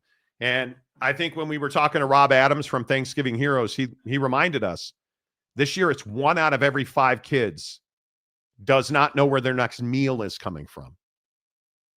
So if you don't have food, do you think you're going to get a new backpack for school? Did you have a backpack last year? Are you going to have clothes? Are you going to go to school without underwear? Yeah, I would think it's an issue. Let's solve that issue. Let's help young people in this country get educated. Let's help get their test scores up so they have access to better education. That's what your $10 is about. Get on Venmo right now. Advocates donations on Venmo. Let's make it happen. Mape says, if you're new to the show, being a casual isn't the most engaging group I've ever seen. Y'all are real studs. Is the most engaging group I've ever seen. Yeah, one of the things that's great about this show is the community. And there's a lot of conversations that are difficult to have, frankly. And I think if you look at the temperature in this country right now, I think our show is very much like the ebb and flow of the average American dude. And I think sometimes we have conversations that make people uncomfortable. And then most days we're talking about what Greg Sankey said on the Paul Feinbaum show. Like it's stuff like that, or we're talking about the home run derby sucking, or Did you guys see that Dumper got a deal with a porta potty company?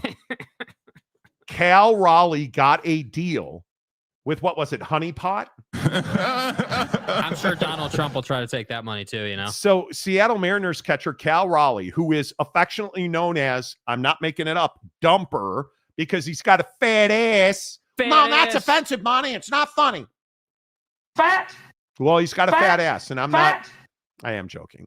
He does have a fat ass, and people call him Dumper. I'm a man. He wins the home run derby with his dad pitching to him and his 15-year-old brother catching behind the plate. Great story.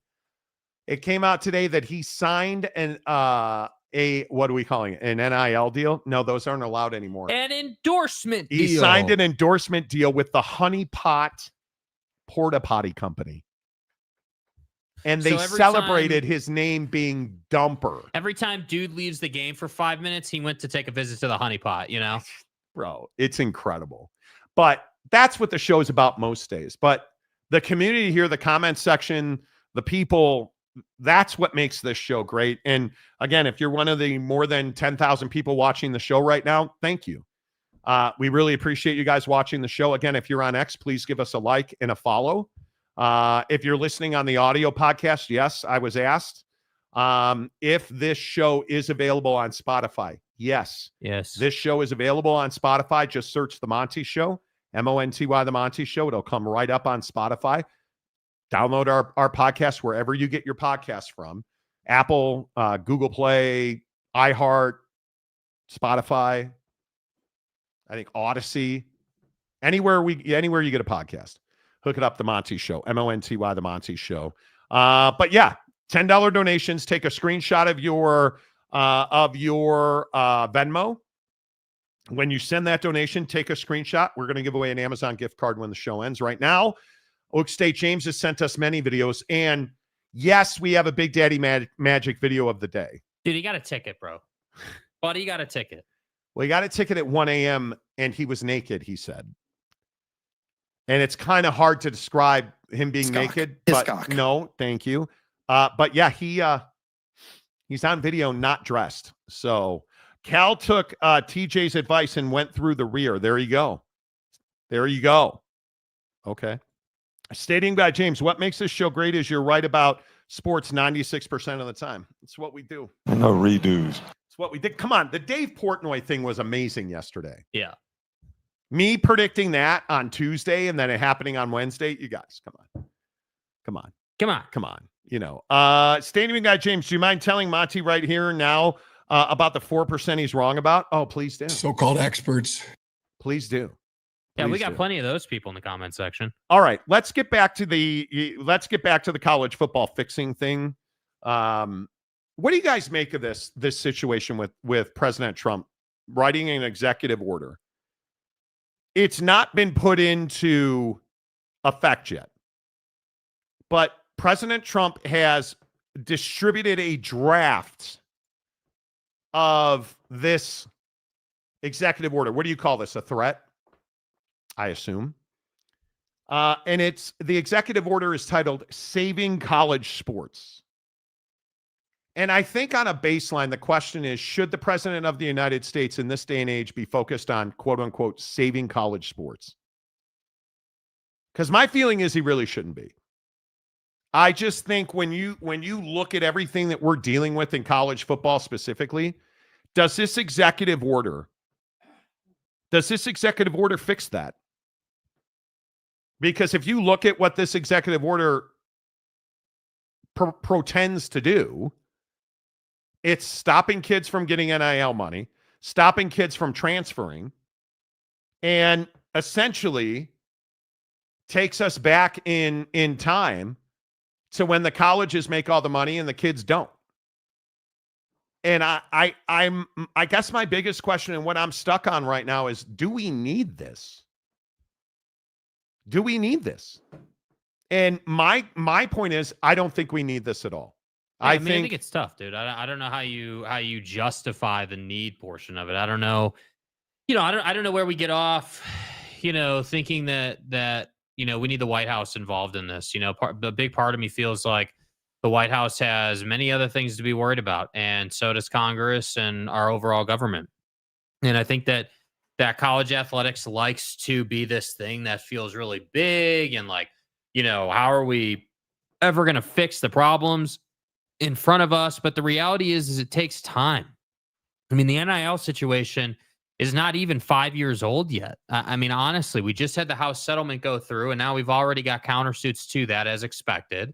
And I just think that overall people want to take this issue and make it feel like it's the end of the world. And my God, what are we going to do if we can't figure this out? And it's like, dude, it's not that big. Like, yes, it's a big problem in college football and college athletics, but in the bigger picture, if we step out of sports and just look at the real world, it's not that big of a problem. And so that's why part of me feels like I have concerns about how genuine our president is in wanting to actually fix this versus help himself get off of a certain topic that's been talked about so much. And that's my concern, is that college football once again is becoming just a tool, a bridge to get away from whatever it is you don't want to talk about. And I think it deserves better than that. I think that, the Greg Sankeys of the world are working really hard to figure that out. And at some point, there's got to be an answer and a real world solution. But I don't think you're going to just solve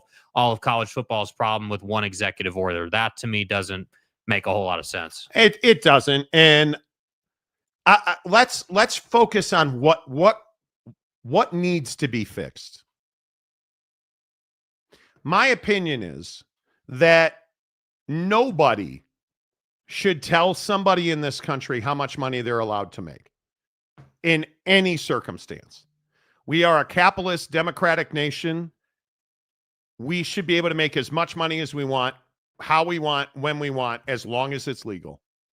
I mean, listen, if we're talking about terrible crimes, okay, clearly that's not a societal norm. But a kid wearing a t-shirt, or a kid taking $1 million to endorse a car company, I have no problem with that. Even the idea that a booster is going to give a kid $1 million to play football at pick your university, Notre Dame, and all that kid has to do to make that $1 million a season is stay at Notre Dame for 3 years and then go to the NFL. Why do we care about that? Because part of the argument is, well, those kids have to make money from a company that's paying them to endure. Why? They have to be an employee. Why? Why not make them a 1099? I'm not asking them to be tax exempt, but why not make them a 1099? Yeah, and I don't think anyone, speaking of exemptions, I don't think anyone has a problem with the NCAA or the, whatever the new governing body would be, being, antitrust, right? So you can't sue them constantly and wreck the system. Like, I don't think anyone has a problem with that portion of it. But yeah, I think a lot of people do have a problem with taking the money from the kids and setting this conversation back, because that's kind of what it feels like, honestly. Like, you look at what other people are saying about it, and it's like, dude, we're in this place where, like, yeah, why is the White House getting involved in this? And it's really, honest to God, it's not even really a Donald Trump thing per se. Like, if this was whatever president you want to look at, if this was a senator, I said this about Ted Cruz when he brought this stuff up. Like, I'm not interested in the government getting involved. What I'm interested in is the Power 4 commissioners and their people coming together to find a solution. But that's what should happen. And my biggest issue is Ted Cruz has bigger problems than college sports, right? Like, look at what's going on with the people in Texas. We have bigger problems in this country than college football and college sports. The president should be focused on fixing the issues in this country. But instead, we're writing executive orders, and he's not writing it, obviously. But are you telling me that the president needs to be focused on fixing college football? Are you telling me, and this is what I said about Live Golf, are you telling me the president needs to be focused on fixing Live Golf and the PGA Tour? No, he doesn't, right? We have systematic problems in this country. Focus on that. And I agree with you. Get the P4 commissioners and presidents in a room and knock it out. Yeah. It cannot be this difficult. Yeah, that's what should happen. And I think that that's what That's what the system needs, man. I mean, the system needs the people who are in the know to handle this. Like I we talk so much like who's the most powerful person in college football? Well, that's probably Greg Sankey. But the problem is that this isn't a dictatorship in terms of college football and how it's run. And he needs more than just people bitching about problems. Like, we need to get together as a team and find solutions and find a way to work it the hell out. And Exactly right. I just think that at some point, someone's got to have the nuts to say, hey, like, we got to have two separate systems based on the level that you're playing at. Like, but what is working it out? And I think that's the question that you have to ask yourself when we talk about working it out or fixing college sports or finding a solution. In my opinion, that's Super League, new entity, call it what you want. How many months ago did I report the Big Ten and the SEC were in conversations with each other, trying to form a new entity that would include the Big 12 and the ACC? And what broke that down? Well, how the playoff would go forward. Are we still arguing 6 months later? You're telling me what's holding this whole thing up is that we can't figure out how the college football playoff is going to move forward. That's what you're really telling me. It's not this difficult. It, simply put, is not this difficult. And I don't understand why we have to go after a kid's paycheck to get to a greater goal, to reach a greater endpoint. And the answer is, we don't need to go after a kid's paycheck. Like, why is this even a thing? And if somebody wants to explain that to me, why this is even a thing, bro, I'm all down for it. Why are we attacking young people's paychecks when we can't even figure out who's going to get in the college football playoff or not? Why are we attacking a kid's paycheck when we can't even figure out how to stop getting sued in college athletics? Because that's all we seem to care about. I mean, that's what this conversation's about, right? I mean, this conversation is all based in money, and that's like literally all anybody cares about. And that's what's frustrating is that, we just, like, if you think about like the conferences, what's the big, why is the CFP a fight? Let me make this point. Why is the CFP a fight? Well, the CFP is a fight because depending on how many teams you get into the CFP, that's how much money you make. So ultimately, what is college football actually? Like, let's get down to brass tacks. College football is not about football, dude. Right? Like, that might be the thing you guys watch on TV, and that's the thing that allows us to talk about it on the show. But what really is college football? It's just a money-making machine. So the fight is not over, oh, well, we got to have fair access of teams getting in so that we can have proper representation in our conference because that's what the Big Ten deserves. No, that's not it. It's all about money. So whether it's the kid, whether, I don't care what side of the conversation you want to look at, every single side of the conversation in college football comes down to money. Like, whether we're talking about the jersey they're wearing, the field they're playing on, the amount of times they can transfer, the deals that are being done. Like, dude, that's all this is. So, you have the commissioner of the SEC going on Feinbaum multiple times during SEC media days, talking about this and talking about that. And it just hammers home the point that all these dudes care about is money. We don't care about like, it's not about the money. It shouldn't be. It shouldn't be. But right? Bro, like, how many times are we going to talk about money with college football? Like, my God. Yeah, and that this whole thing about I think we want a perfect solution. There's no perfect solution. That's what I'm telling you. What did Wasikowski say that he got? Eric Wasikowski got banned or filtered. What did you say that got you filtered, dude? That's interesting. And you're back already, so it must have been a very short ban. Eric, nothing you say surprises me, so I guess I shouldn't be surprised. Randy Riding, welcome to our newest member, Randy. Oh, how Randy of you. Randy, good to see you. Appreciate you joining the membership. Don't forget, you can always hit join the membership button. $2 a month gets all your comments highlighted and read. $10 a month gets you into our members only chat on Instagram and all kinds of good stuff. There's at least one filter every show, Grum. At least. But Wasikowski's not an emoji guy, which is usually how most people wind up getting bent. So my question is, what did you say? Lopes fan Gabe says, let's go, Randy. Stay hard. Exactly right. Welcome aboard, Randy. Oak State James says, show me the money. But Monty says, whoa. Welcome, Randy. Look at everybody welcoming Randy. But Monty, could Sankey be asking Trump to push this to get more leverage over the ACC and the Big 12 to leave the NCAA with the SEC and the Big 10? I don't believe that he needs that leverage because, as I've talked about on this show, what I've been told by college football insiders and people in the television industry, point blank, everybody's ready to join a new entity. The issue becomes, how do you, and this is, I think, an age-old question, how do you make it fair and equitable? And the way you do that is through an antitrust exemption, which says, hey, we're going to have an open competition on a level playing field, which means that there won't be revenue disparity. And that, I think, is the biggest question. And that's not a Big 12 ACC problem. That's an SEC Big 10 problem. But I'm going to continue to tell you the same thing that I'm going to tell you all the time. We could sit here and believe that Greg Sankey and Tony Petitti hate each other. They don't. They have a disagreement on the principle that is needed to be instilled in the college football playoff to move forward. And if you are going to have the SEC play 9 conference games, it's going to be 5-11. And if it's not 5-11, the SEC is not going to move off 8 conference games, and we're going to remain at this 5-7 thing that doesn't satiate anybody.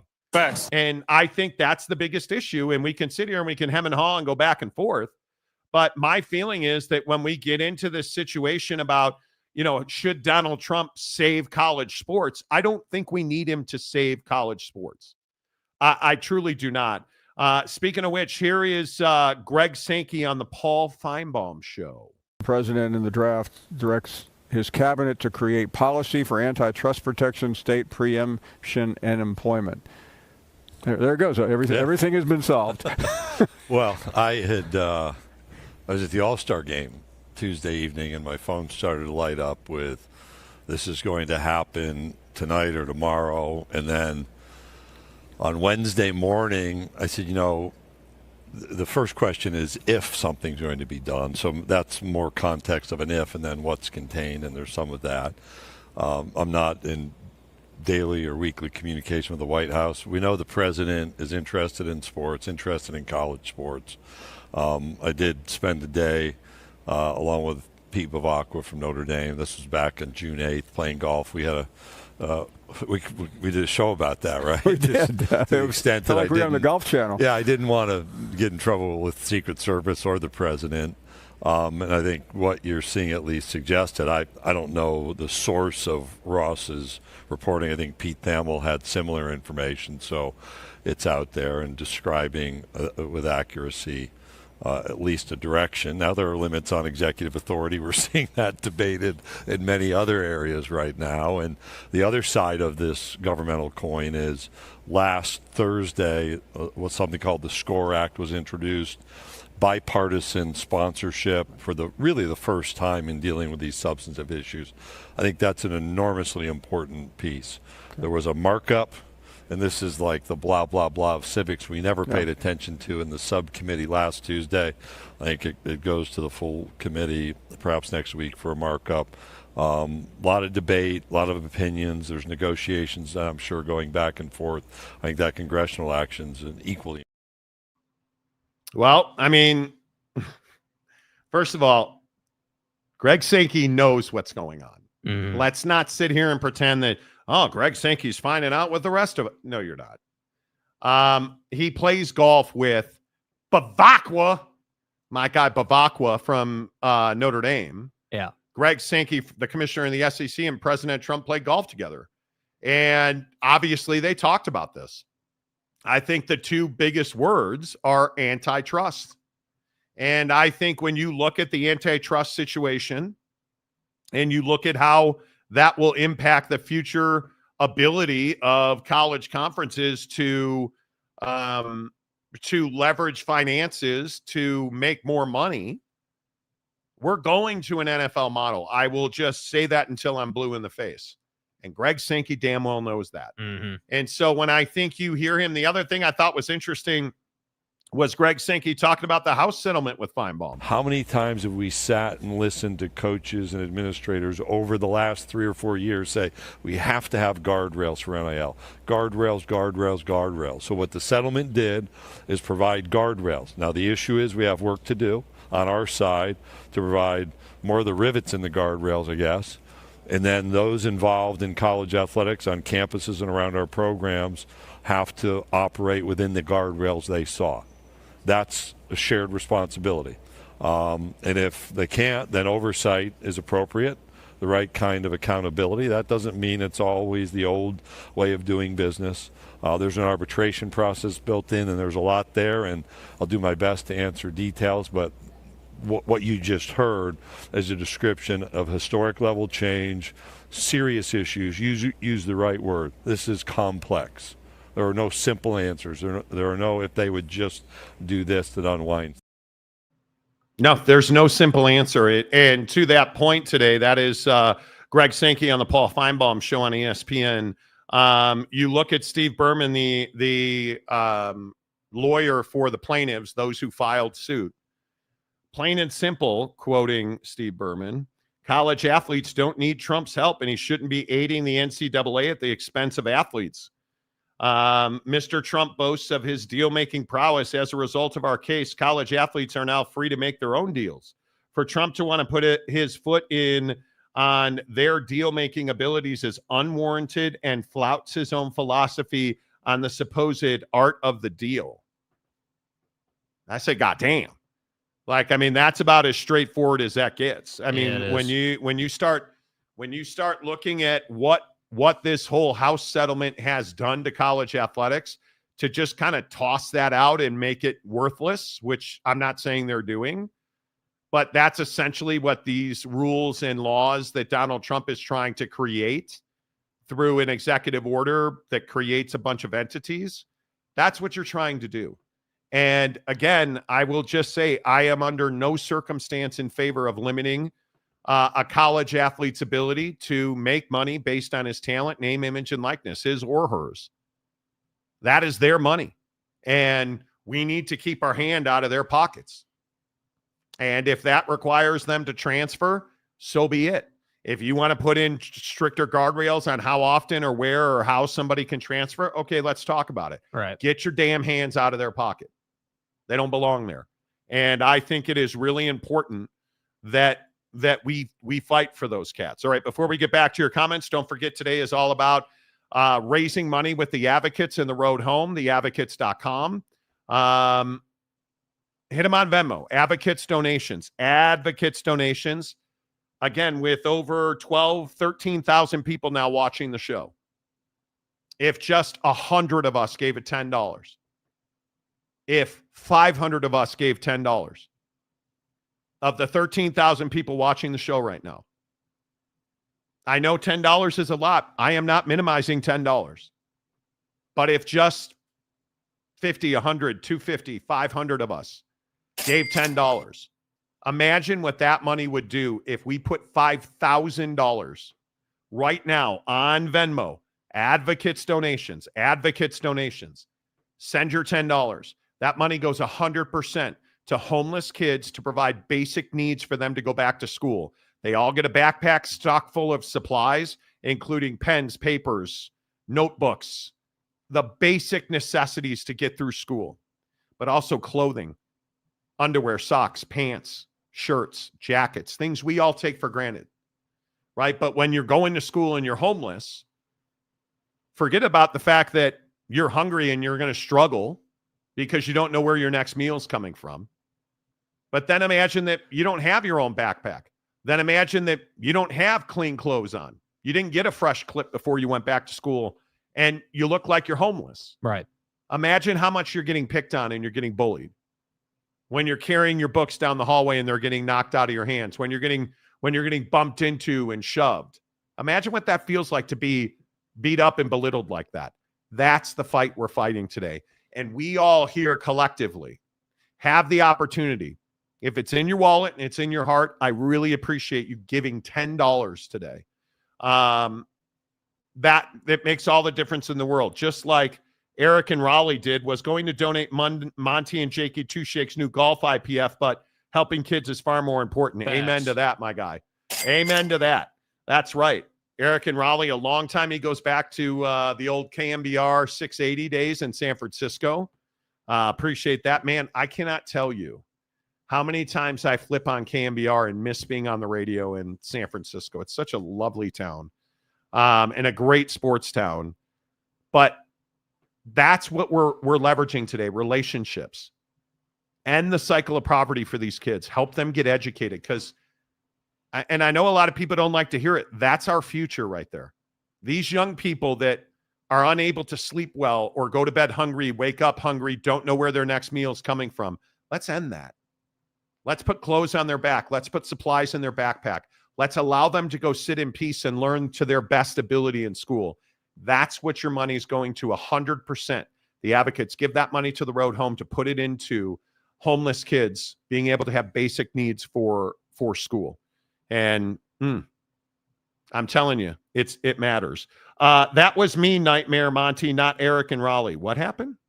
That was me, Nightmare Monty, not Eric and Raleigh. What do you mean? Wait, what did I do here?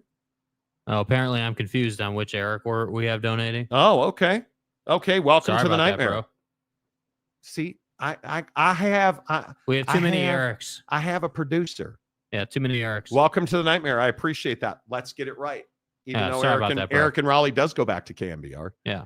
Welcome to the Nightmare. And I appreciate you giving that $10. I know UCF's a poverty program, which is why you hired Scott Frost. When you donate, will you please tell me what your YouTube name is so I know who it is donating? Yeah, there's a lot of people who don't have their YouTube names. Yeah. You know, I'm just saying, ooh, look at that. Real quick, a breaking news story for you. We had been waiting to talk about this Shamar Stewart situation. You guys, have you heard about this Shamar Stewart?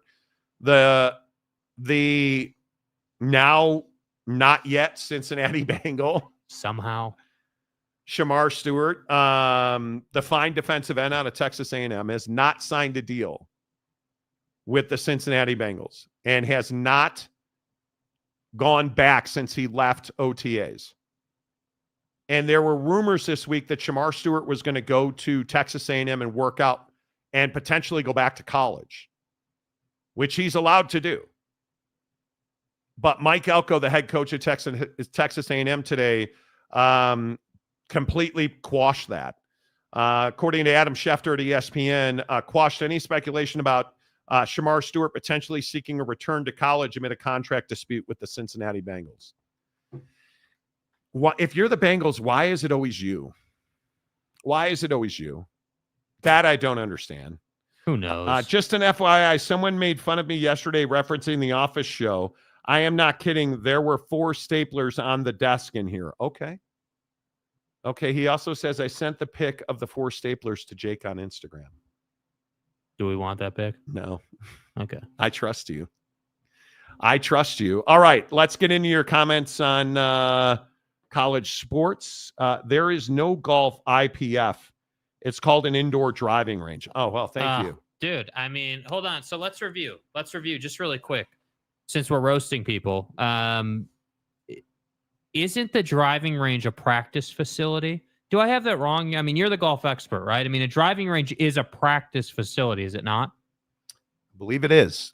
So would it not be accurate to say, hey, an indoor driving range would be an IPF, and that most college athletic departments, athletes, have an indoor golf facility that allows their players to work on different things and, get better? So, James, I have to say, bro, I think you're wrong on this one, bro. Yeah, and I would also point out to you that there is no finer example of a golf IPF that is certainly not a driving range than our good friends, the Utah Jutes. Because if you look at the University of Utah and their fine golf facility, that'd be the David S. Layton Golf Academy. And when I say this place is, I don't even know how you describe it. It is amazing. It is massive. It is it's everything you want in golf. The chipping, the putting, it is unbelievable. The money that is being put into golf. You look at the money that people like Iowa State are putting into golf, and you just get like SMU's golf facility, you guys. Just Google search best college golf facility. So no, it's not called an indoor driving range, and you have just now been demoted as the stadium expert. Google me. That building in Utah is impressive looking. I concede you're right. Well, I'm always right. Oh, I win. Google me. It's called sex. Mike Smith. Okay. Go to reroute post through Thailand IP. There you go. Right. Loaner phone could not post to Jack. God damn it. Look, you're the king of Thailand. Do you not have minions who can teach you how to use Instagram? Act of Congress. God damn it. Come on, dude. All right, couple of comments. If he pardons Sandusky or Nassar, oh boy, don't even do that. Don't even do that. Travis Clement Smith, President, quote, executive order shadow docket Trump. Okay, well, he's using executive orders like ain't nobody's business. But Monty, if Donnie issues this executive order, do the P4 leave the NCAA to create their own governance structure? They very well may, and I think they're going to do that anyway. Right? I mean, I don't even think it matters. Yeah, I would think. But that's my opinion. I don't even think it's a question. That's just, to me anyway, I don't even think it's a conversation. I could be wrong. I think it's happening. Is there any question we're going, whether you call it the Super League or the new entity? Yeah. Randy Riding. $100. I don't do Venmo. Please pass on to the kids, Monty. Will do. Will do. Appreciate you, Randy Riding. Thank you very much for that. Awesome to have you on the show, man. Thank you. Dartmouth has one of the nicest indoor practice facilities at any level. And how? That's what's up, Randy. Nice. Yeah, you guys, like the things that we're seeing happen. And you guys don't think I'm being hyperbolic or exaggerative. I'm not. The money that we raise on this show for kids, whether it's Sub for Santa, meals at Thanksgiving, back to school, summertime, food pantry donations, like all the initiatives that we push on this show, 100% of that money goes to kids. And it's guys like Randy Riding who make it possible. And again, I just ask you, get on Venmo. Advocates donations on Venmo. Let's make it happen, man. And again, we have 14,000 people, 14,083 people watching the show. Let's make it happen, dudes. And literally guys like Randy Riding giving $100 is unbelievable. TJ back today giving $500, unbelievable. All of you guys who have routinely donated to this, unbelievable. And I just ask you to consider, if you haven't donated yet, what is that $10 that you're going to buy a cup of coffee with? You're going to head to Buc-ee's or Maverick with. What will that $10 do in the hands of the advocates to the road home? How much of a difference does that $10 make in a homeless kid's life? And most people say, well, it's only $10, Monty. Dude, it is a massive difference. Do you know how many kids get help to just by that $10 donation?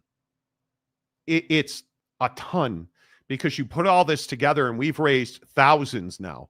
Do you know what your thousands of dollars can do? So with 14,000 people watching the show, I simply ask you, if you have it in your wallet and you have it in your heart, I just ask you, get on Venmo. 100% of that money goes to the advocates who give it to the road home. 100% of it. They pocket nothing. Your $10 literally changes a kid's life. It means the world. We have personally, like at Thanksgiving, when we gave food to hungry kids and raised money for it. And, like last year we did Sub for Santa with several of our listeners. We asked our listeners to come in anonymously.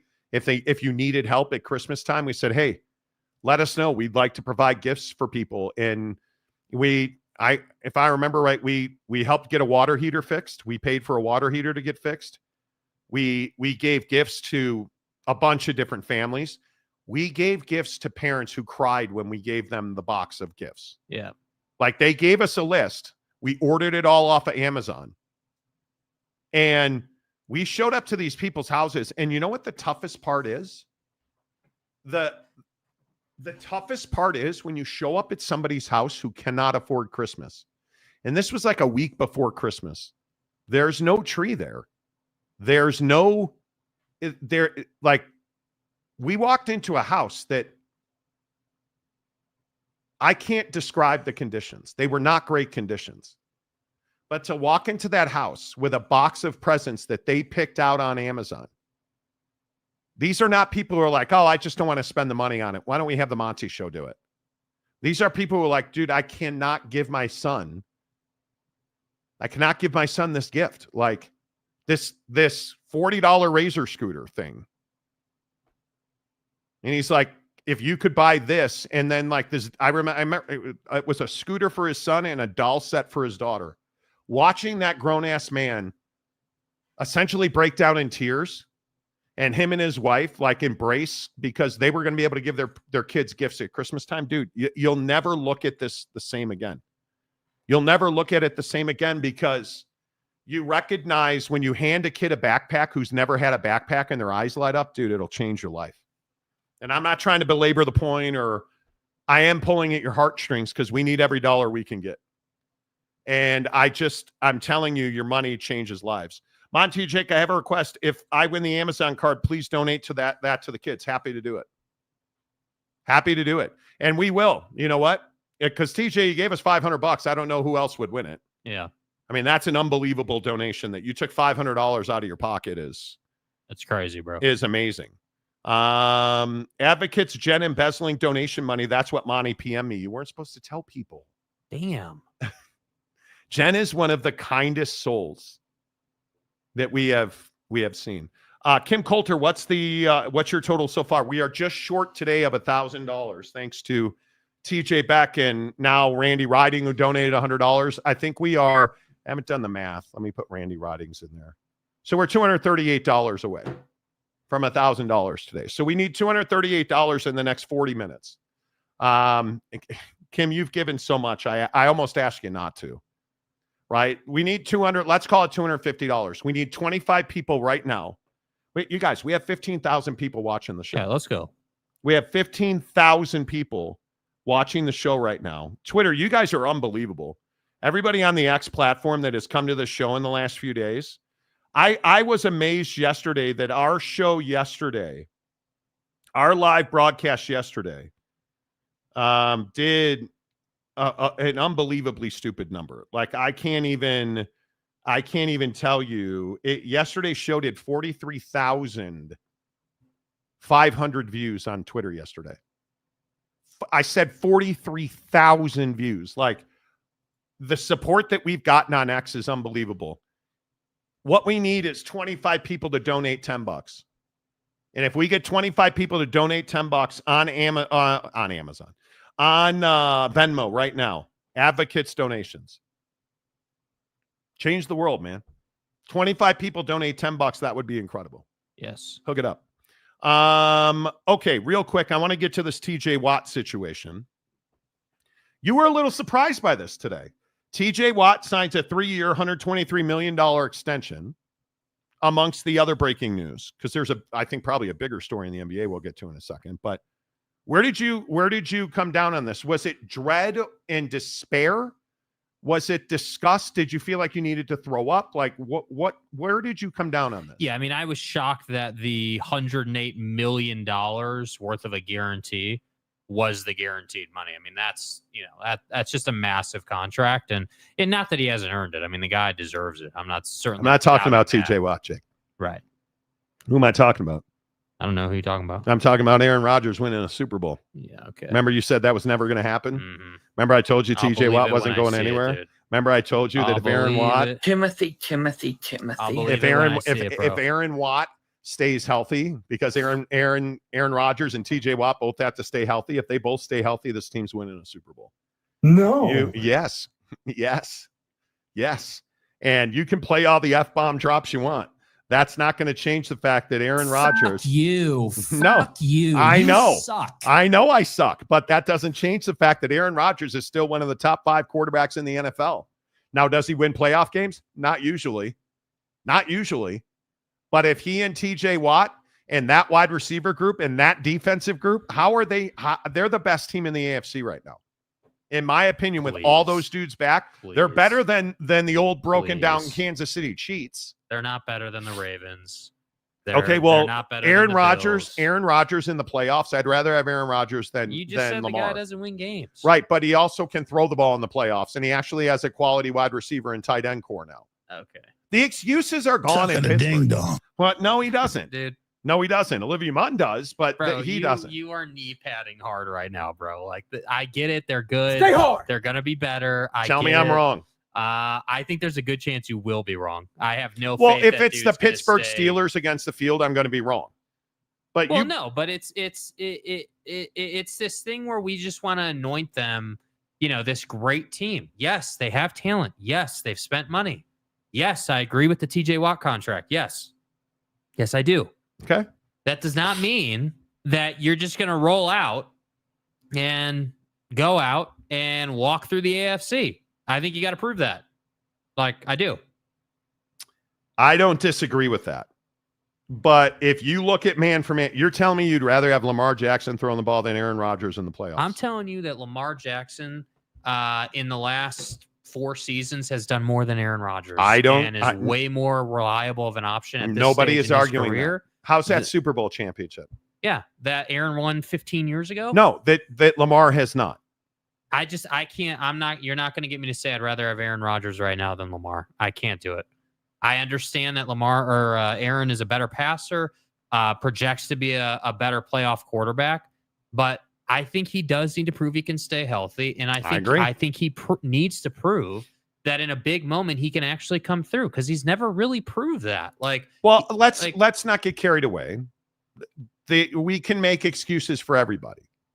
The bottom line is, my point is, when Aaron's had the best team, and he's got the best team, when he had the best team in Green Bay, what did they do? They won a Super Bowl.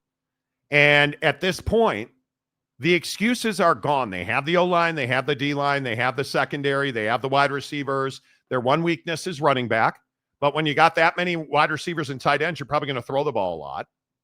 And you have a high-volume passer who, again, I know it's not a popular take, but facts are facts, MFers. Stayed healthy the entire season last year. And I don't love Mr. Crap in a dark brown hole. I don't. He's not like my guy. But the Pittsburgh Steelers are the best team in the AFC. And here we are on July 17th, a week away from them reporting in full. If they don't win a Super Bowl, it's going to be a huge disappointment. I just don't think you can say that they're the best team in the AFC. You can't say that. I think that's not. They are a contender at this stage. That's what they are. They need to prove that they are capable of being a quality team at the end of the year. I don't have any problem with what they're doing, but I'm not going to sit here and say, "Oh yeah, an Aaron Rodgers-led Steelers team is going to beat Buffalo consistently. Is going to beat Baltimore consistently. Is even going to beat the Chiefs consistently." Because I don't buy that. But this is, and I'll say this. I feel about the Pittsburgh Steelers the very same way I feel about Joey Maguire and Texas Tech. If Texas Tech doesn't win the conference championship, I'm really disappointed. But you're not saying Texas Tech is the best team, right? On paper, I think they have the best roster. I think they do. But I'm not trying to be argumentative. You feel more strongly about the Steelers than you do Texas Tech. You're willing to say that the Steelers are the best team. Because I'm not relying on 18-year-old kids and 20-year-old kids. And that's fair. That's right? fair. I think the NFL is a different game. But as far as expectation goes, we have a lot of Texas Tech tortilla tossers on this show. Isn't the expectation you're going to win the conference championship or come damn close to it? You better go to you better beat Utah early in the season. Bro, I was going to take it one step further and say the expectation is you're going to the college football playoff. Like that to me is the expectation. Okay, so well, we're saying the same thing. I'm a big believer that you got to win the conference. Talk about the playoff later. Win the Big 12 conference championship game. That is, in my opinion, I think that's what it is, and it's no longer cool that the basketball program's outperforming Joey in the pigskins. Can't do it, right? Can't do it. Yeah, I would agree. Can't with do that. it. But I have the same expectations for Joseph. I don't know his middle name. Joseph John James. McGuire. JJ McCarthy. No, wait, no, wrong guy. No, not him. My Not expectation for that guy totally different. But you look at that week 4 game with Utah. Joey, you're on the road in Salt Lake City. Don't fuck it up, right? Like that's what should happen. Yeah, well, it better not. I don't want to have a Monday, Tuesday morning press conference. We're like, oh damn. Don't make me do a Monday show. What date do they play that game? What week 4. Week 4. What date is that game? Hang on. That would be the 20th of September. Okay. Don't make me come in on Monday the 22nd and retread the Abilene versus Texas Tech conversation. Yeah, hey, Zero Blitz and Laramie, how'd that work out for you? Monty, we had the Utes. Wait a minute. How did we switch from Aaron freaking Rodgers to Joey? Because, bro, you were knee padding Aaron Rodgers, and then we moved moved on a ding dong. Yeah, we had to move on to Texas Tech, and that's how we got here. Whatever. Dude. Biggest load that we've seen. All I'm saying is my expectations for the Pittsburgh Steelers with J.J. Watt and can I finish? With J.J. Watt tweeting about how great his brother and the Steelers are. Where's Al Davis? Just win, baby. That's all this is. I never sucked any ding dongs. Well, you know what? You can't say the same thing. My point is the Steelers are the best team in the division, and I think they're. I want to see what does Buffalo look like. Yeah. I know that the Pittsburgh Steelers are better than Baltimore. I know they are. And ain't no excuse about what color shoes you're wearing. Time to win the game. It's time to go out and win the game. Make plays, make throws, because the Chiefs aren't the same Chiefs team anymore. So, all right, let's get into the comment section. First with, wow, look at Kim Coulter. Just sent $250, okay. Jake. Confirm. I believe that says Jackie. But Jackie Two Shacks. Yeah, I don't Kim, feel like I have to confirm. Unbelievable. I feel like it's most likely there. Are you the one? Are you the one that is paying the $1 million pitcher? Is that what you're? Yes, we have Kim Coulter.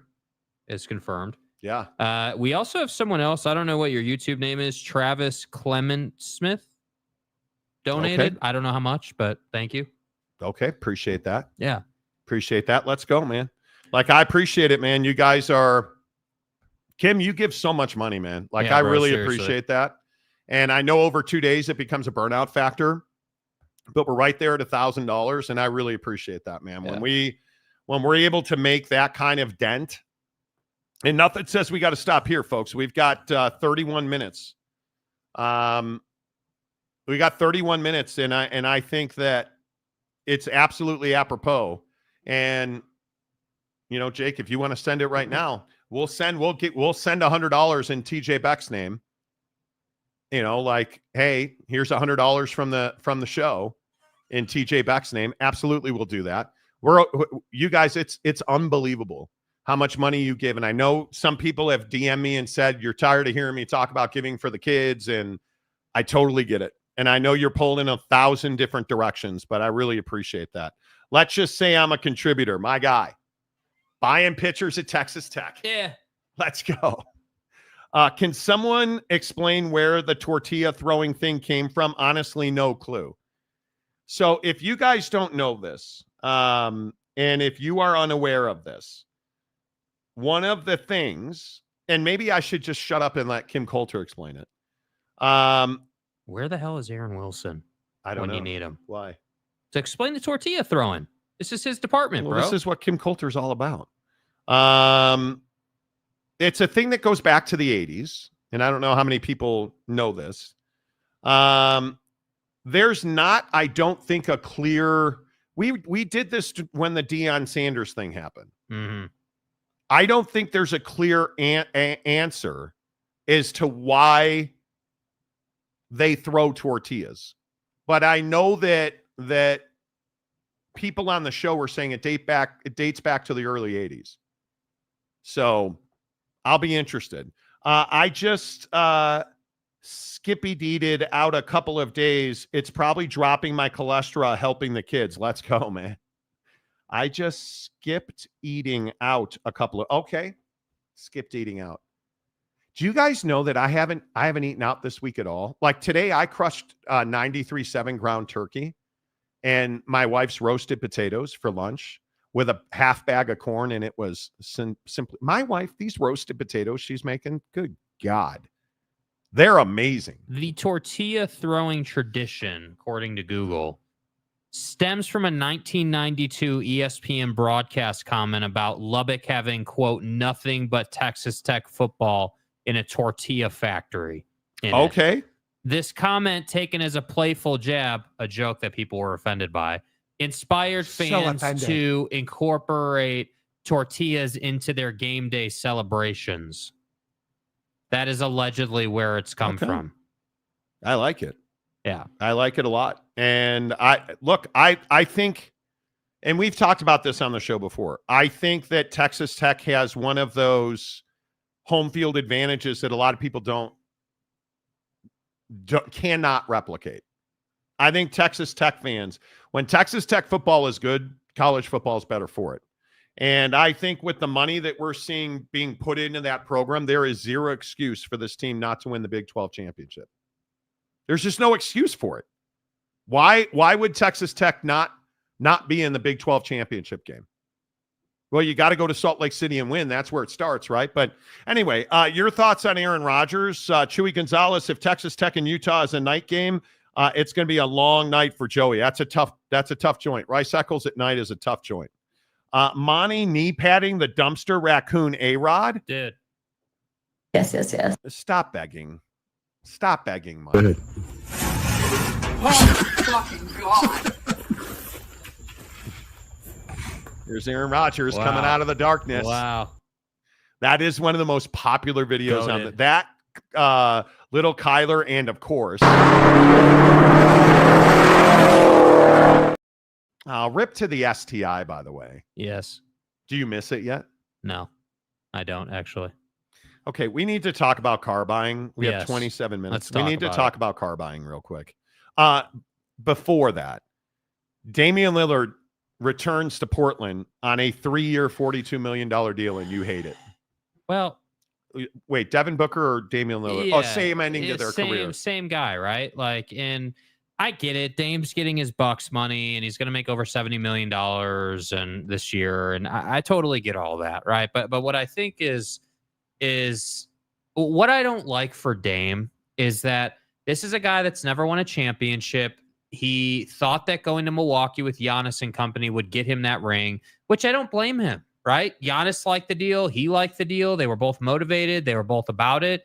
And unfortunately, it just didn't work out. The Celtics got back. The Knicks got better. Like, the East toughened up a little bit. So the path wasn't as easy. And I think what's difficult is that Dame is one of the most likable guys in the NBA, in my opinion. Has a great game. In my opinion, there's nothing more entertaining than a Dame heat check when he's going off. And now this is a guy that's going to basically ride off into the sunset in Portland, and that's it. No championship, no great playoff run. Totally agree. You guys, stop riding me about the Big Daddy Magic video. Oh, are people wanting that? When's the Big Daddy Magic video? I want to see this dude naked getting a ticket. My guy Kent, Kent is one of those guys who's very silent. He doesn't comment on the show. He hides in the shadows. And he always DMs me. And I can't tell you how much I dislike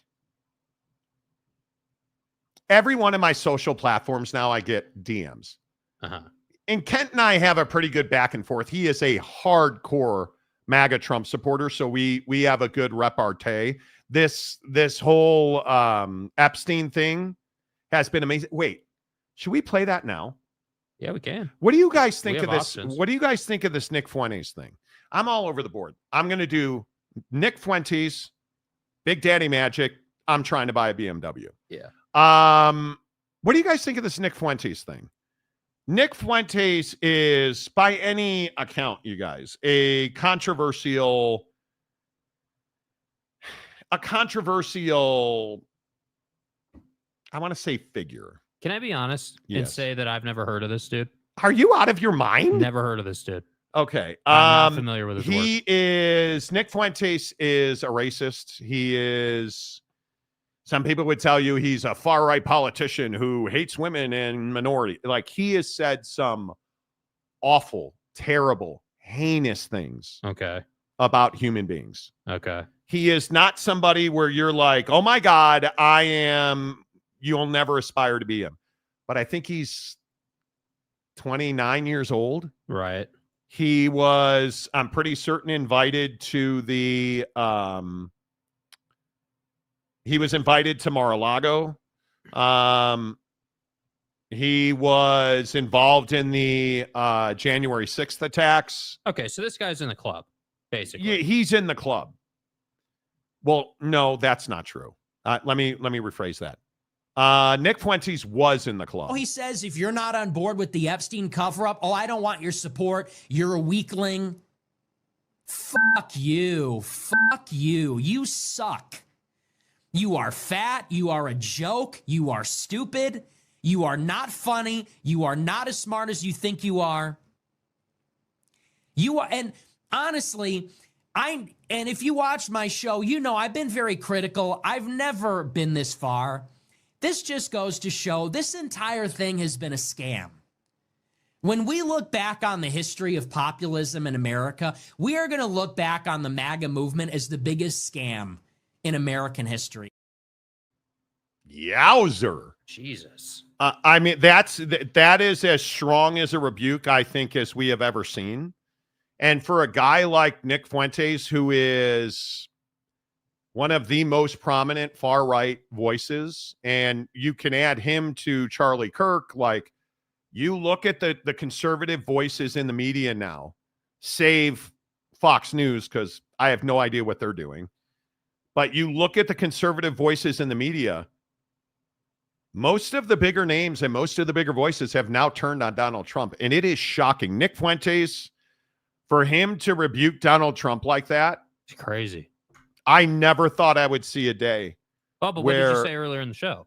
That Donnie is one of the most divisive people we have. And I do think that, you know, when you are a divisive figure, right? That's you know, you one of the weaknesses of that is just that you can get people to flip on you, you know, on any given day, depending on what happened, yes, you know, or what's going on. Yes. It's shocking. I mean, this Epstein file thing, I don't think anybody thought it had legs like this. I certainly did not. And on the non-sports side of things on this show, we've talked about all kinds of stuff.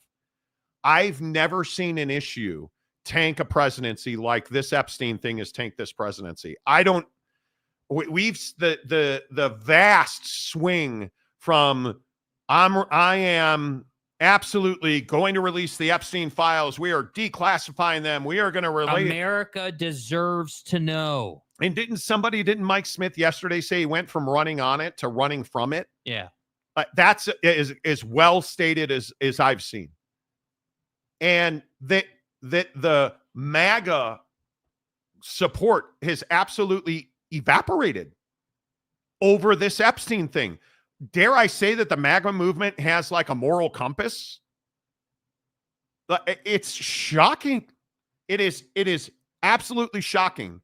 And what is so shocking to me is like Donald Trump Jr. tweeting that he'd seen the list, that you have all these people talking about how they'd seen the list, and it's Pam Bondi said it was on her desk. And this kind of got fact checked on Tuesday because she came out Friday and said, well, no, what I said was the file was on my desk. She was specifically asked on Fox News, is there a list and are you going to release it? She said, it's on my desk. I mean, it's awfully hard now to say there's no list. And now Donald Trump is out there saying, well, Joe Biden and James Comey and Barack Obama, they're the ones who populated this list. It's the Steele dossier. And well, here's my question. If you're Joe Biden or Barack Obama or James Comey, who allegedly are the deep state who hate Donald Trump, wouldn't you have released that list? You wouldn't have filled it with a bunch of false names. You would have released the list. And by the way, if they're all fake names, why don't you just release the list? I mean, think it is. What's the big deal? It is wild how much the coin is flipped. I don't know that we've ever seen it like this. And a lot of people are comparing it to the Nixon Watergate slide. I think this is completely different. I think this is the first time we've seen the MAGA movement, like turn on the MAGA dude. And they're burning hats and T-shirts. And you've got Nick Fuentes going on F-bomb tirades on his show. And fuck you. Right? Like I don't think we ever could have predicted this. Yeah. And we're 7 months in. We're 7 months in. Do you think he ever releases the files? Yes, I think he will be forced to at one point or another. I think we are close to it because I think you are now hearing him say that Obama, Biden, Comey, the deep state, they're the ones who filled it with a bunch of fake stuff. He straight up said, this is the Steele dossier. It's a hoax. And if it's a hoax, and here's my question, you had this file when you were president the first time. If it's a hoax, why didn't you say it was a hoax then? If it's a hoax, why did your prosecutor prosecute him? If it's a hoax, why aren't you pardoning Ghislaine Maxwell? If this whole thing's a hoax, there's no way he can. Yeah, and I also think the pressure on his colleagues in Congress is ratcheting up by the day. And I think when you start putting other people in a bad position, that's when solutions have to be found. I think it's scary. If you release a list and he's on it, what's really going to change? Is he going to be removed from the presidency? No, but I think that there will be a lot of trust issues, I would guess. I think the hardcore Trump supporters never going to change or not vote for him. But I do think that there are a lot of people who are, we know during the election, there were a lot of people who were on the fence that gave him the benefit of the doubt that, he was able to win over. So I do think that there's this risk of like, hey, the midterms are coming. If it comes out that you're on the list and you lied about it, because again, as I said with the Shane Gillis stuff, it's more like, hey, well, what's the perception? What is the venue that we're working with here and how do people receive it? It's hard not to receive it as, hey, like you lied about being on this list. That's right. And frankly, like what else would you have said? Right. Because most up until this point, I think people have bought the, hey, it's all fake. It's BS. The judges are against me, like all that stuff. People bought that. But I think with this, because it's such a sensitive topic, like it's, hey, like you trafficked, women, to Hollywood elites and elite, like rich people. It's really this hard is to worse support than that, dude. This is worse than that. I mean, you look at this is child abuse that we're talking about. And then to attack your own, for Donald Trump to turn on his base and call them stupid and like, oof. Yeah. I never thought we would see that. And this Nick Fuentes thing, I was really surprised by that. Really surprised that he turned on Donald Trump, because Donald Trump, is it fair to say Donald Trump legitimized him in the conservative, wing of American politics? I mean, close. He had him to Mar-a-Lago for dinner, right? And this guy's 20-something years old. He's not going away anytime soon.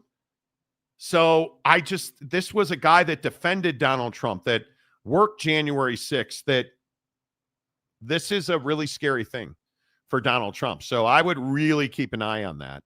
And then let's do the Big Daddy Magic video of the day, because you guys, I feel like Big Daddy Magic is running away with the show. I feel like every day now people want to see a video of him. This is your beloved Big Daddy Magic. This is a little shocking. I'll be honest with you. This video was shot. These videos were shot at 1 a.m. The first one, entertaining. The third one, I'm going to tell you, I'm worried about our guy. Hello, player. Oh my God. It's Big Daddy Magic Hammered. walking down Main Street, Utah, 1 o'clock in the morning, and I fucking own the block. No. Who are you, don't. Nick Flennies? Look at me, I'm shirtless. This is scary to me. I'm worried about my guy. No, Blair, I'm being responsible. What the fuck?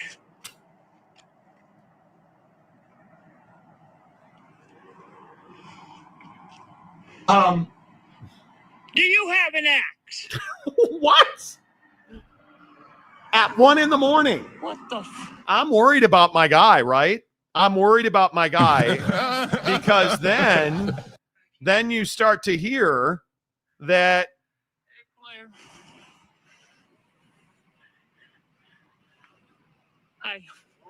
I'm good. Just walking home. Look at this. The cops. I got a ticket for being a law-abiding citizen. no, I'm going to say, no, that's not what the ticket says. I knocked on the cop's door and said, hey, I'm Big Daddy Magic. Do you want any assistance? They called for backup. Look at this. Public manipulation. Intoxication. Like, I'm worried about my guy. And I messaged him back and he did not answer, but it says that he saw it. I'm worried about my guy, Big Daddy Magic. Because at some point, What happened to maybe just chilling in the pool, dude? Like, that's what I'm saying. Maybe you need to stick in the pool, Big Daddy Magic. Like, your football season's almost here. Like, let's get you through the summer without getting you arrested, cited, or hit by some guy carrying an axe on Main Street. yeah, And what are you doing walking the town at 1 a.m., my guy? shirtless. Go to bed. You're walking around town drunk. Like, I'm seriously worried about him. Like, I'm really worried about Big Daddy Magic. He is a guy that has had some issues in this life, and I just hope the guy lives a calm, happy, free life. And at 1 a.m, when you're getting a ticket, I think he said allegedly for public intoxication is what that was. Like, come on now. Come on now. That's not good. Yeah, he is an American treasure. He is an American treasure. Welcome to the nightmare. The only thing BDM is owning right now is the intoxication level. Like, I'm worried about my guy. You're not even playing, dude. I am worried about my guy. And I hope he makes it. Yes. Yes. Yeah. Anyway, stop texting me during the show. Yes, that is Main Street. I believe he lives in Midvale. I think that is Main Street, Midvale. I could be wrong. I hope I'm wrong. But, you know, we'll see. All right. You said we have a couple of more donations. And I have a Fresh James video I'm putting in right now while we're playing videos. And admittedly, and he donated again, so give him his flowers. Okay, he donated. Admittedly, you know, you might as well not be wearing a shirt, right? Like, the shirt you're wearing goes so against what your office vibe is that I don't know how you're, you know. Okay, first of all, here is Roche with an $8 donation. Thank you, Thank Roche. you, sir. Appreciate that very much. Oak State James, P.S. I'd say that Oak State will test Oregon, but I'm not high or drunk. Okay. So there's Oak State James's donation. Here's his video. Remember that guy in the office who was looking for... No, I'm not playing it. You're wearing a TCU shirt? Remember that guy in the office who was looking for a stapler? Well, I got it. It's right here. And I got his friends. I took them all. I took every single one. And there's nothing you can do about it. So go back down to your little basement office and cry. Who are you, Shane Gillis? First of all, you need to trim that nose hair, bud. You have a wild animal growing in your nostrils. You probably ought to get a weed whacker for that. It's a lot of vitriol over staplers, bro. You seem angry in that video. You got to stop with the TCU stuff. Yeah, it doesn't work, bro. Your desk pad is an Oak State desk pad. Like, that's proper. It is a betrayal. Is crazy. I don't want to hear about how great TCU is this year, and don't go all Preston Stone on their quarterback. Don't go boomerang boy on him. A ding dong. Yeah, don't go boomerang boy on him. Boy. Right? Because nobody needs that. Nobody needs that. I am convinced Oak State James has a savant syndrome. He may. He's a savant at, where is it? He's a savant at sucking a ding dong. I've heard that. Preston Stone. Biggest load that we've seen. Preston Stone and I. Okay. Stadium guy James, I was pretending that I was in the office and I stole the dude's stapler. I know. But I was so fixated on the beaver growing out of your nose. Maybe people want to be tickled, Wow. Let's see. Any BDM reminds me of my uncle. Don't hear from him for hours. Get a call at 8 a.m. to get him because he got arrested for public intoxication. Man, I hope that's not the case. BDM, if you're listening, man, you need to DM me and let me know you're good. It's so hot in D.C., the king of Thailand says. Dude, when you're complaining about it being hot. Go back to Thailand. Yeah, what happened to you moving to Thailand? Right? Only one school can a person be a fanatic of, and that's a fact, James. Exactly. Yes. Exactly right. All right, let's end the show with me trying to buy a car because I'm a little fed up. By the way, officially, the advocates get the $100 for the Amazon gift card. Yes, we donated it to them. TJ Beck won. He gave us $500, you stud. Yeah. All right. I don't know what to say about this. I again will tell you I have a really good credit score. I have the means to buy. I'm trying to get out of a V8 engine. Okay. I have a Grand Cherokee Summit with a V8 Hemi in it. Only because, and I think this is important, the motivation, right? Because it's not that you hate the V8. No, I'm trying to save gas miles. I don't drive it. I drive it very little. Right. And I'm trying to lower my gas cost.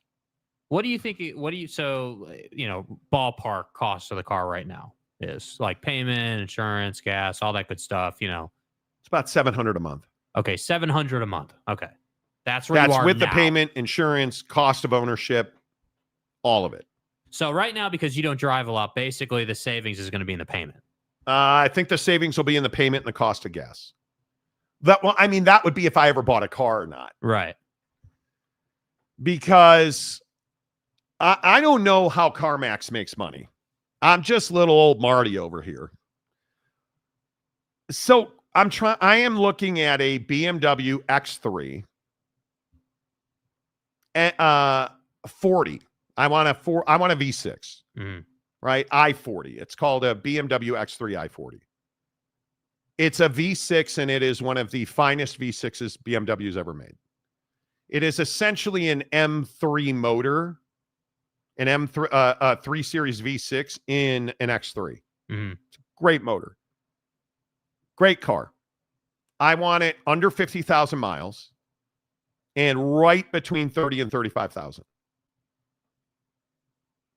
CarMax nationally has 5 of them that I would buy right now today. They sent me a notice this morning. Hey, we have this one right here. Because you can, on their website, trigger an email notification when a car comes in. Because their whole value is, hey, it doesn't matter where the car is. We'll ship it to you, work it into the deal. You can get a car from anywhere. This car's in I think it's called Reston, Virginia. Okay. You're going to ship that car to Salt Lake City, right? For, what was it, $1,100. We'll ship it. Did I mention it's $7,900 over value? Okay, so $7,900 and let's call it an even $1,000. $9,000 over value. You want me to pay $9,000 more to buy a car from you? No. Call them. Hey, what's the story with this car? Well, what do you mean? Okay, well, I'm just curious because it's a nice car. I think it's a 2022. perfect miles. It's way overpriced. It's $42,000. Oh, yeah, that's because it's a rare color on the exterior and the interior. And I said to the lady, but it's not. And I said, even if it was, I'm supposed to pay $7,900 over value and then pay over $1,000 to have it shipped to me? Her answer was plainly, yeah. And if you think you can go find that vehicle in another dealership, I welcome you to do so. Just like that. I'll never buy a car from CarMax. It's over. You don't want my business? If you can find somebody with an 800 credit score that's got the wherewithal, higher than an 800 credit score, elite credit, with the wherewithal financially to buy a car from you, okay, go find them. Because the only thing I know about CarMax right now is they've got a lot of cars. And they're way overpriced and they're assholes about it. And I'm not going to buy a car from them. And the biggest issue is she's right on one respect. They have the car. Because certain jackwagons that I know are sending me car listings from Phoenix, Idaho Falls, Idaho, Denver, Colorado. He's like, well, yeah, bro, you're going to have to road trip to get it, though. Listen, dude, you have certain tastes. You want a nice car. This car is in high demand. You got to be willing to go out of your way to get one. I don't disagree. It's in high demand. But I also don't think CarMax. I'm not buying it from I'll wait. My wife made a great point the other day. We're not in a hurry. You're not. That's my point. Like, dude, wait for the perfect car. Like, I went through this when I bought my car. I looked for 3 months. I waited. You have to literally just wait it out. And eventually, if you have to look every single day because you never know when it's going to pop up. Yep. But one will pop up. There are X3s in the Valley that will get traded in inevitably before winter. Yeah. And when that happens, you have to aggressively pursue it. But it's unfortunate that CarMax was such an asshole about it because they were. And Eric, I guess it's going to be Eric's an idiot day. Why don't I buy American cars? Well, one, I have one. Oh, that's right. It's not American. I have a Jeep Grand Cherokee. Why won't I buy another Jeep Grand Cherokee? Well, because Jeep's impossible to deal with, and they're not an American company anymore. But the issue is the tariffs are so incredibly high. Because one, I don't buy almost ever brand new cars. With my wife, we bought a different BMW that was brand new. I'm not that guy. I'm a certified pre-owned guy. So when I buy a CPO, that's called certified pre-owned. When I buy certified pre-owned, I don't have to pay tariffs. Because if I buy a brand new car, in about 3 weeks, every new vehicle sold in this country will have a tariff attached to it. It doesn't matter the manufacturer, GM, Ford, does not matter. Does not matter where it's built. If you buy a Kia, or a Toyota, which is built in Memphis, Tennessee, there's a tariff attached to it. And why is that? Oh, that's right, because the parts are not made here. Where are they made? Well, some of them and a lot of them are in Mexico. A lot of them are in South America, and a good portion of them are in Canada.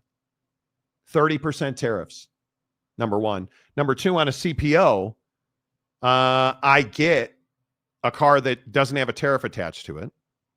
And I like a very specific type of car known as a German because American manufacturers don't make cars anymore. I'm not interested in buying a large truck or a large SUV.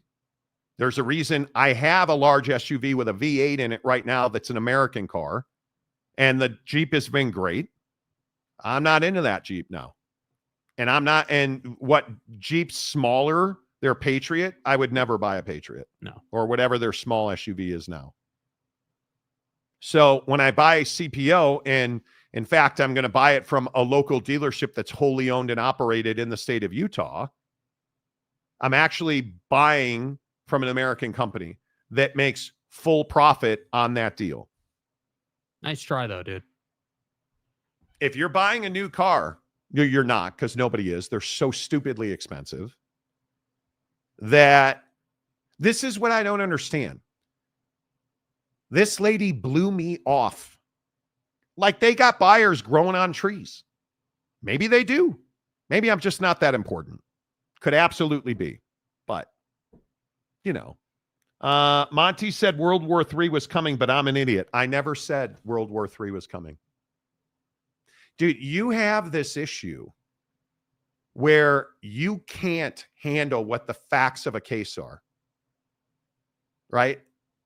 When you say buy American, you have no idea. When somebody says to you, well, you're unpatriotic if you don't buy an American car. No car is wholly made and manufactured in America. Where do you think they get those chips from? Where do you think they get the computer parts from? Where do they get the components from? They're not American built. Now, I agree. If the car was wholly manufactured part by part in America, one, nobody here would be able to afford it. But two, I also think you have to worry about the cost of ownership of that vehicle. Now, if you're a millionaire and you can afford to fix a car all the time, hey, knock yourself out. But you saying buy American, Jeep is Italian now, that's exactly my point. Stellantis is an Italian company, right? But you saying buy American, do you understand the most American car here is probably a Toyota, which are largely manufactured in North America? Do you understand that the best way to support, you know, because you're saying buy American to support the American economy, right? That's the genesis of it. That's the whole point. Dude, the best way to support American businesses is to make sure they're the ones profiting. Yes. So don't buy new, buy CPO, and buy it from a locally owned and operated dealer, not CarMax. Like, I just don't understand. Why do you come in here and cause problems? Because you want to fight. You don't understand that. And Toyota is probably the best example of this. And it's what people are not educated. They don't understand. So if I buy a Toyota, currently the guy who's like, buy American, Toyota's the exception. They're built in Memphis. Where's that dollar go to? Toyota's a Japanese car maker. Right? So ultimately you're supporting a Japanese company. Are you supporting UAW workers? It depends. A lot of Toyota facilities are not UAW. They're not union. And a lot of their stuff is built in Canada and Mexico. So you have to understand, like, the car business is completely different than it has ever been. As somebody who back in the 90s sold Jeep, Chrysler, Dodge, and Eagle, trust me when I tell you the car industry is different. Right?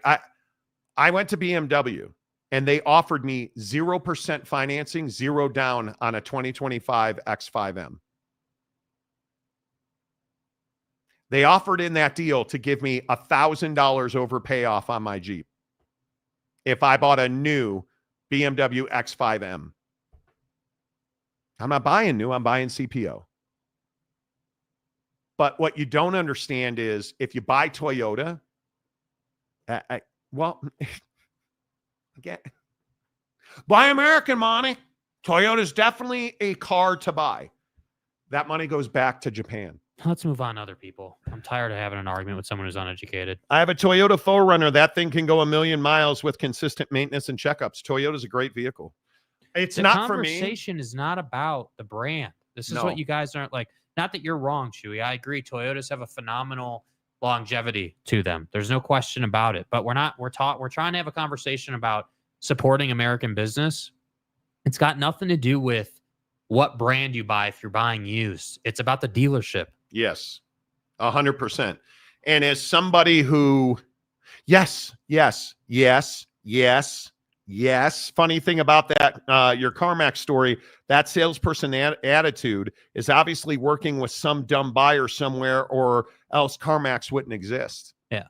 Do you guys understand how many people don't understand or are not educated on what to and what not to do in a car deal? Like, if you go into a car dealership, do you understand it is wholly against the law for them to say, well, you got to buy that tint. It's already on the car. Actually, I don't. It's against the law for you to do that. You can remove it or you can leave it on the car. And if you do, we said this at BMW, if you remove it, I won't buy that car. So why do you think most dealers don't put tint on a car anymore?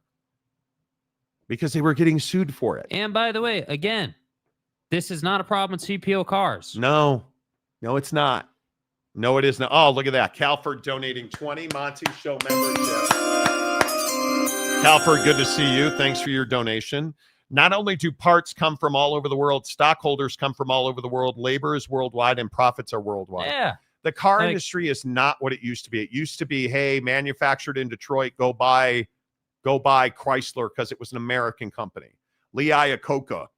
It's not how the game's played anymore. It's not. And frankly, I don't know that you can ever truly buy American. Most dealerships are conglomerates now. Like when we were partnered with Arrowhead BMW in Phoenix, Arizona, that group owns a behemoth portfolio. You have no idea where that money is going, nor should you care. Pump money into your local economies. I am the guy that will tell you, unless you are rolling, there is no reason to buy a brand new car. Nope. There's not. Ask your insurance agent why. You will pay more for tags. You will pay more for insurance. Like, it just doesn't make a lot of sense. So Trump said World War III was coming with Harris. Look in the mirror, Eric. Yeah, I don't believe that World War III is coming or ever was. What I said was I was worried about the fact that bombing Iran could bring a bunch of other parties into it, and we would be inching, if that happens, we'd be inching closer to World War III. But Eric, who can't have a real conversation because he's one of those guys, and this is the unfortunate part about like the Trump legislation or the Nick Fuentes stuff. Like, so many Trump supporters can't have a conversation based in reality. That's the hard part. Yeah. That's the hard part. So it's crazy to me. Last comment, John Blackwelder. I read that Ford F-150s is made 53% of imported parts. And also he had a donation before we get out of here. Oh, John Blackwelder, appreciate you. You guys, unbelievable today. Well over $1,000 raised. Guys like, look at my guy. 20 Monty Show memberships out of Calford, donated on the show yesterday. You guys did it, and I appreciate that. The Monty Show presented by The Advocates at theadvocates.com. Always thrilled. Look at that, 20,000 people watching the show right now. You guys make it. Couldn't do it without you. Even you, Eric, when you're telling me to buy Toyotas. Even you, my guy, right? I'm glad you're here. I'm glad all of you are here. Let's keep conversations moving. And if you happen to get into an accident this weekend, you get hit by a semi-truck, you get bit by a dog, don't hesitate. You have nothing to lose. Get clear, risk-free advice at theadvocates.com. Until Monday, say goodbye, Jake. Goodbye, Jake.